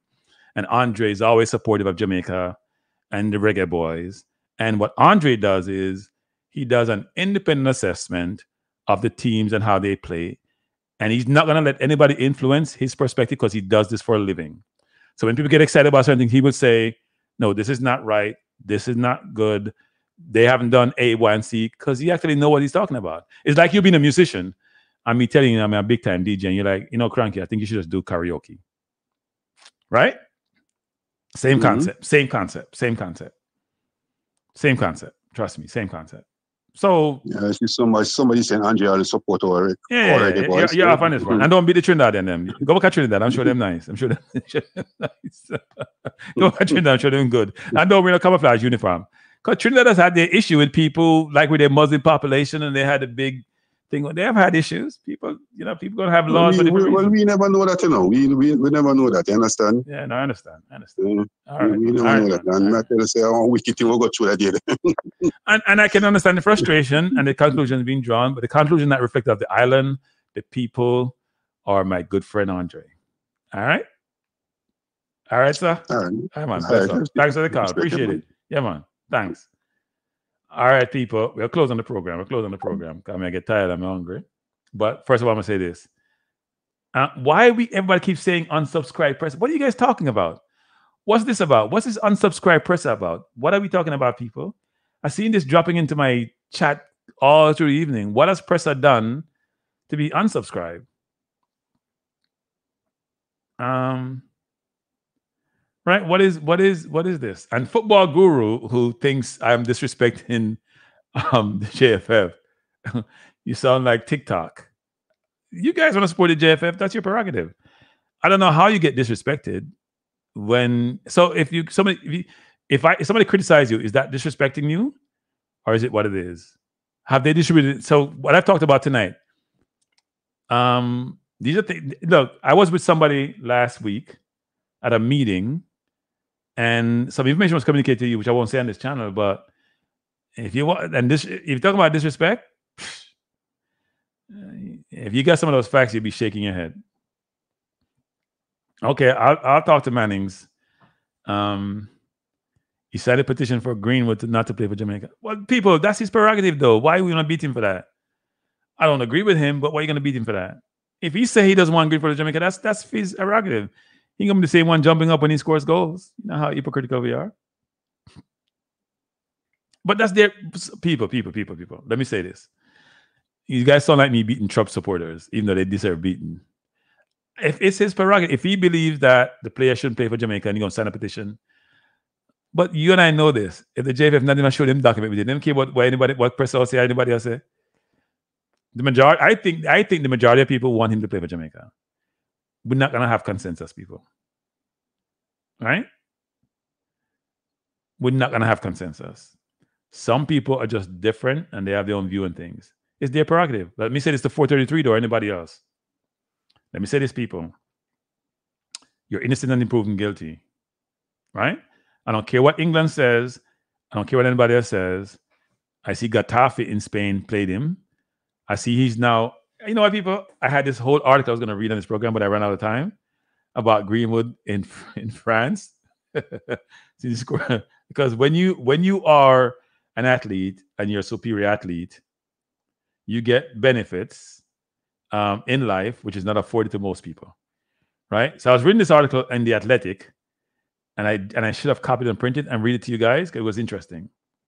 But part of it says, because I can barely see now, when you get more season, and this is some English people writing this or American people because they have some negative things to say, but it says, for a supposed persona non grata, this is quite the salutation. Mason Greenwood, the winger, engulfed by such ugly turmoil in England that he's had to rebuild his career success, was given the most guttural of Marseille welcomes on this sultry Mediterranean night. This is very hard to read, people. It's very small print. In the most vivid illustration that football will airbrush anything if the price is right, the 23-year-old strode out for the home debut here, not to a chorus of catcalls, but to a wall of grateful noise from fans who enveloped him in a haze of orange smoke. You know what I mean, people? People, my friends, love him. You know what? He made them feel good, people. That's how life is. That's what we do as people. Right? It's a long article. If you can go get it, I won't read the whole thing. But what he's basically saying is that he's been given royalty treatment by the Marseille fan. The mayor of Marseille came out against him. Fans don't care. Fans want to win. Fans want positive outcome. And here's the thing about Greenwood, which is very interesting and very challenging. And I've said this before, and I'm talking about the case for and against Greenwood. It's not okay for society to have double standards when it's doing things. It's not okay to say, I have a court of law and I have procedure and process. But when it don't go in your favor, you go against it. Then what you have is anarchy, people. Whether or not you agree with the outcome is what the outcome is. Get over yourself and move on. And also, there's a number of things. First of all, no one saw what happened. No one have video camera. This is not like before where you have this situation. No one can prove what happened. Man U did the investigation. The courts in England did the investigation. They don't have any evidence. The person not cooperating. He and his girlfriend are happy. They have a kid. The parents are not cooperating, people. At some point, you may have your view, but what's your view based on? What are you drawing conclusions based on? What is your evidence to draw a conclusion? Is it just the press giving you data and information? You may see a picture, but the kid say he didn't do it. Whether or not he did it, and let's say he did do it, but you say he didn't do it, they have no evidence that he did it. So what are you drawing your conclusion based on? You can't then tell somebody that they shouldn't do something when you have no factual, empirical evidence to substantiate your position. We have to be careful in life, people. We have to be careful in life. We have to be very careful in life. Right? So, I am not saying to cancel anybody because I don't agree with them. What I like to have is the debate to come to a view where we can all agree that your position may not be what your position should be. Because if 433 a person, all the people like him, and obviously 433 knows he's a smart kid, he's a young kid, a smart kid, about the backlash he's going to get, right? Which is what he's getting. But at the end of the day, people, we got to understand this, which is this. We talk about evidence and facts, and I know people like Trump don't believe in that. We're not living in this alternative world, people. It's the real world, right? I am not going to beat anybody because they may take an adverse position to a position I have, except if they support Trump. Because I say this all the time, especially if you're black. At the same time, people, the facts are the facts. And if you tell me you have the facts to say you're right, in this situation, I'm going to tell you you're wrong. We don't have all the facts. We'll never know all the facts. So when you come here on your pious throne, when you come here as being in your utopian world, and when you come here being exalted and knowing all about all things and saying this shouldn't get done, I'm going to ask you, what facts do you have to say this? Because one person said, I did this. I remember this kid in California, football player who had aspirations for the NFL, and people thought he was a great football player, got accused of rape by a kid in California. It was a lady, girl in California. Kid went to jail for a number of years. He was on Facebook when he came out of jail, and the girl tried to befriend him on Facebook. And when he talked to her about it and got her to communicate certain things, and he recorded her, she said he didn't rape her, but her parents forced her, or they were so influential, that's why she did it. But she was feeling guilty. Now, he went through the courts of law and got convicted and went to jail for rape, right? But he cleared his name inadvertently because she wanted to befriend him. He would have been a sex offender all his life. He would have been in jail probably for a longer period because he probably got lucky in California, some areas, to the jail for a long time. His life was destroyed, literally, because he can't play in the NFL anymore because of someone's situation. I'm not saying the two things are equivalent. I'm saying if you don't have facts, and in this case, the prosecution supposedly had facts, which didn't work. If you don't have facts, people, you can't draw a conclusion and you can't be pious about what your situation is. Did the information that provided in the public domains look bad? It looked horrible. It looked horrible. And if it was your daughter or sister, you would probably lose your mind, right? Probably going to beat up that person. But we don't have the facts. No matter how bad it looks, we don't have the facts. We don't. And the prosecution in the UK and Manu was going to clear him, people. Let me just say this. Even though they were limited by the evidence, they were going to clear him, and the pressure got to him. So 433, are we support, or the people who are in this position, I'm going to ask them, please come with your facts and we can debate it on this program and we can have a conversation. I am not going to go against you for your position. It's your position to have, right? It's your position to have. You believe what you believe. We all believe what we believe. No one should be beaten down and trod upon for their perspective. But your perspective is not, if your perspective is to have facts to inform your decision and your view, and the facts are not there, then what do you have to stand on? Yeah, I mean, that's his view, right? He's young. He's also impressionable. I think 432% is what? Early 20s? So he thinks he knows what he knows. And that's him. Right? But I haven't gotten the facts to say I should draw a conclusion either and either. And frankly, I'm a football fan. So if I'm ambivalent and if it's subjective, I'm going to go what make me feel good and make my country look good. Now, people may say your country look bad because of this. You know what? Then Spain looked bad because they took him in the league. League One looked bad. It's only the English having the position. And I would debate anybody in England about this. Anybody in England about this situation. And here's another question, people. So here's another question. Especially for religious people. Come in a religious. I'm telling you that right now, people. You can't beat me. I don't care. I'm not religious. I believe in a God, but I'm not religious. I don't believe in no religion. I'm not support no religion. All of them are the same. Was the Catholic Church involved in a slave trade? Let me say this, people. You got to be careful with these things, right? Because if you believe in religion and some of the things that's in the Bible, then you believe in redemption, you believe in forgiveness. So let's just take the extreme example of the person that actually did this. Are they supposed to be ostracized for the rest of their life? Should they not have a vocation to make a living, have a job to make a living? How does that work? So you're pious and you're religious and you believe in God, but you also believe in redemption. You believe in a person being given a second chance, especially when they're 19 years old. How does that work? Should they be ostracized, thrown out, never get a chance to make a living? How does that work, people? Please explain to me.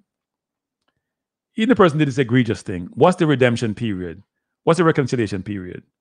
What's the period where they get forgiveness, or there's no such thing? I thought people could sin 24/7 and go to heaven right after them finish done sin the last sin. I'm confused. Right? I'm confused. I have a discussion with anybody, male, female, about this situation. I understand the extreme views we take myself. I understand domestic violence. I think any man who hit a woman is a wimp. Any man who physically assaults a woman is a wimp. And is the B word in a negative sense. I'm not calling a woman a B word. I think a man who does that is that. That's my philosophy in life. Not going to change. But I need evidence for these situations to come up with either side I'm going to come up with. And even if the person did it, let's say they did it, worst case scenario, they did it. Do they have any way to get back to a normal society and be a normal person? Someone asks you. Right? I don't understand that, people. So, and why is then the person, look, we see, I'm not going to say the person being with him, because we have seen domestic abuse situation on a continuous basis, and the woman still stay with the man for whatever reason that is, whether it's love or financial, whatever it is, right? Those things happen. I am adverse to those situations. But I'm going to ask you, because I see with a lot of young kids, they make one mistake at the teenager and their life is over. Life is a long journey, people. If I make a mistake at 19, if I live for 40, 50 more years, should I just be ostracized from society and dismissed and don't get a chance to make a living and not be involved in society again? Right? Especially when the person I may have done it to is forgiven me and their family has forgiven me. I'm confused. So I would say, people, that we have to, if we're going to propose this and promulgate this thing about forgiveness and being one as a unit and help each other, yeah. As somebody saying, don't be a self-righteous hypocrite. But then again, we have a ton of those, right? All the evangelists who support Trump, they're all hypocrites. All of them. Every single one. Trump is the most evil person on God's earth. One of the most evil person. It's like another coming at Hitler. Anyway, let me not go into Trump. This is not about sports. But anyway, let me just sign up by saying this. I am not going to beat anyone's position they want to take in life. Except for Trump. I've said this all the time. Okay, if you do, I'm going to give you a hard time. But I'm not going to beat you about it. It's your position to take. You have a rationale, and you can make a business case or your case in the instance you did. But in the Greenwood situation, I'll say this to you. Please provide me the evidence you have for the position you're taking on either side. If you say, I'm not taking a position, I think you should play, that's one thing, you're not taking a position. But if you take a position and say, you know what, I'm going to sign a petition, explain to me how you draw your conclusion to sign the position. Show me your evidence, show you information you have to join the position. Right? When the policeman shot the woman in Illinois, we saw the sequence play out. Our eyes is not deceiving us. We don't know what led up to it, but we saw the situation. He shot her, killed her when she had some water in her hand, didn't do anything with it. That's not debatable.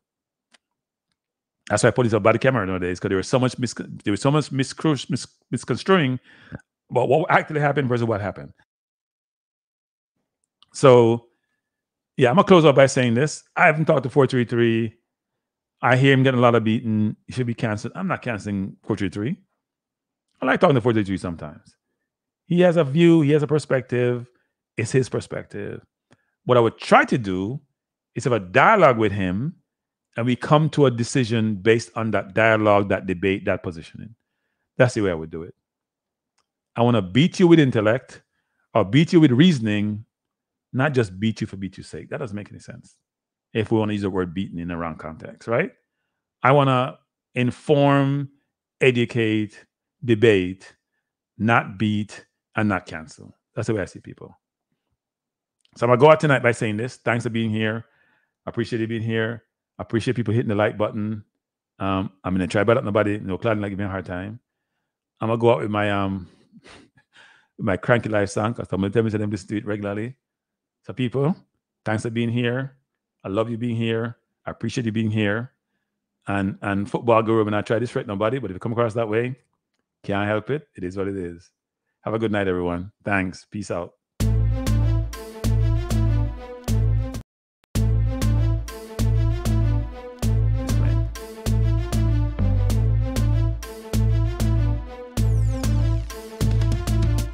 Cranky Life is the best to be now.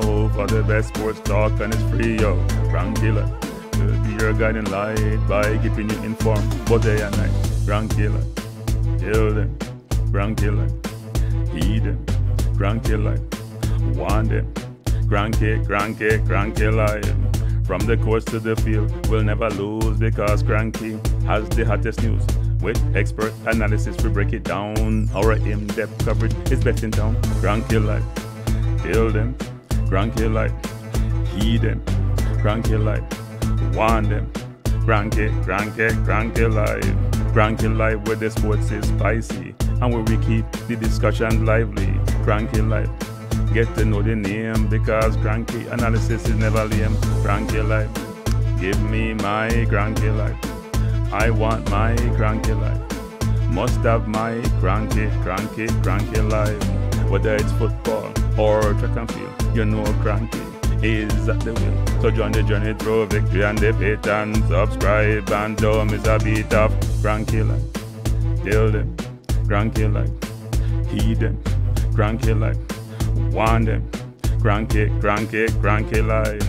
If you're from England or USA, from Kingston or Bombay, from Kenya or Canada, Lagos or Havana, visit Cranky Life. Tune into Cranky Life. Like up Cranky Life.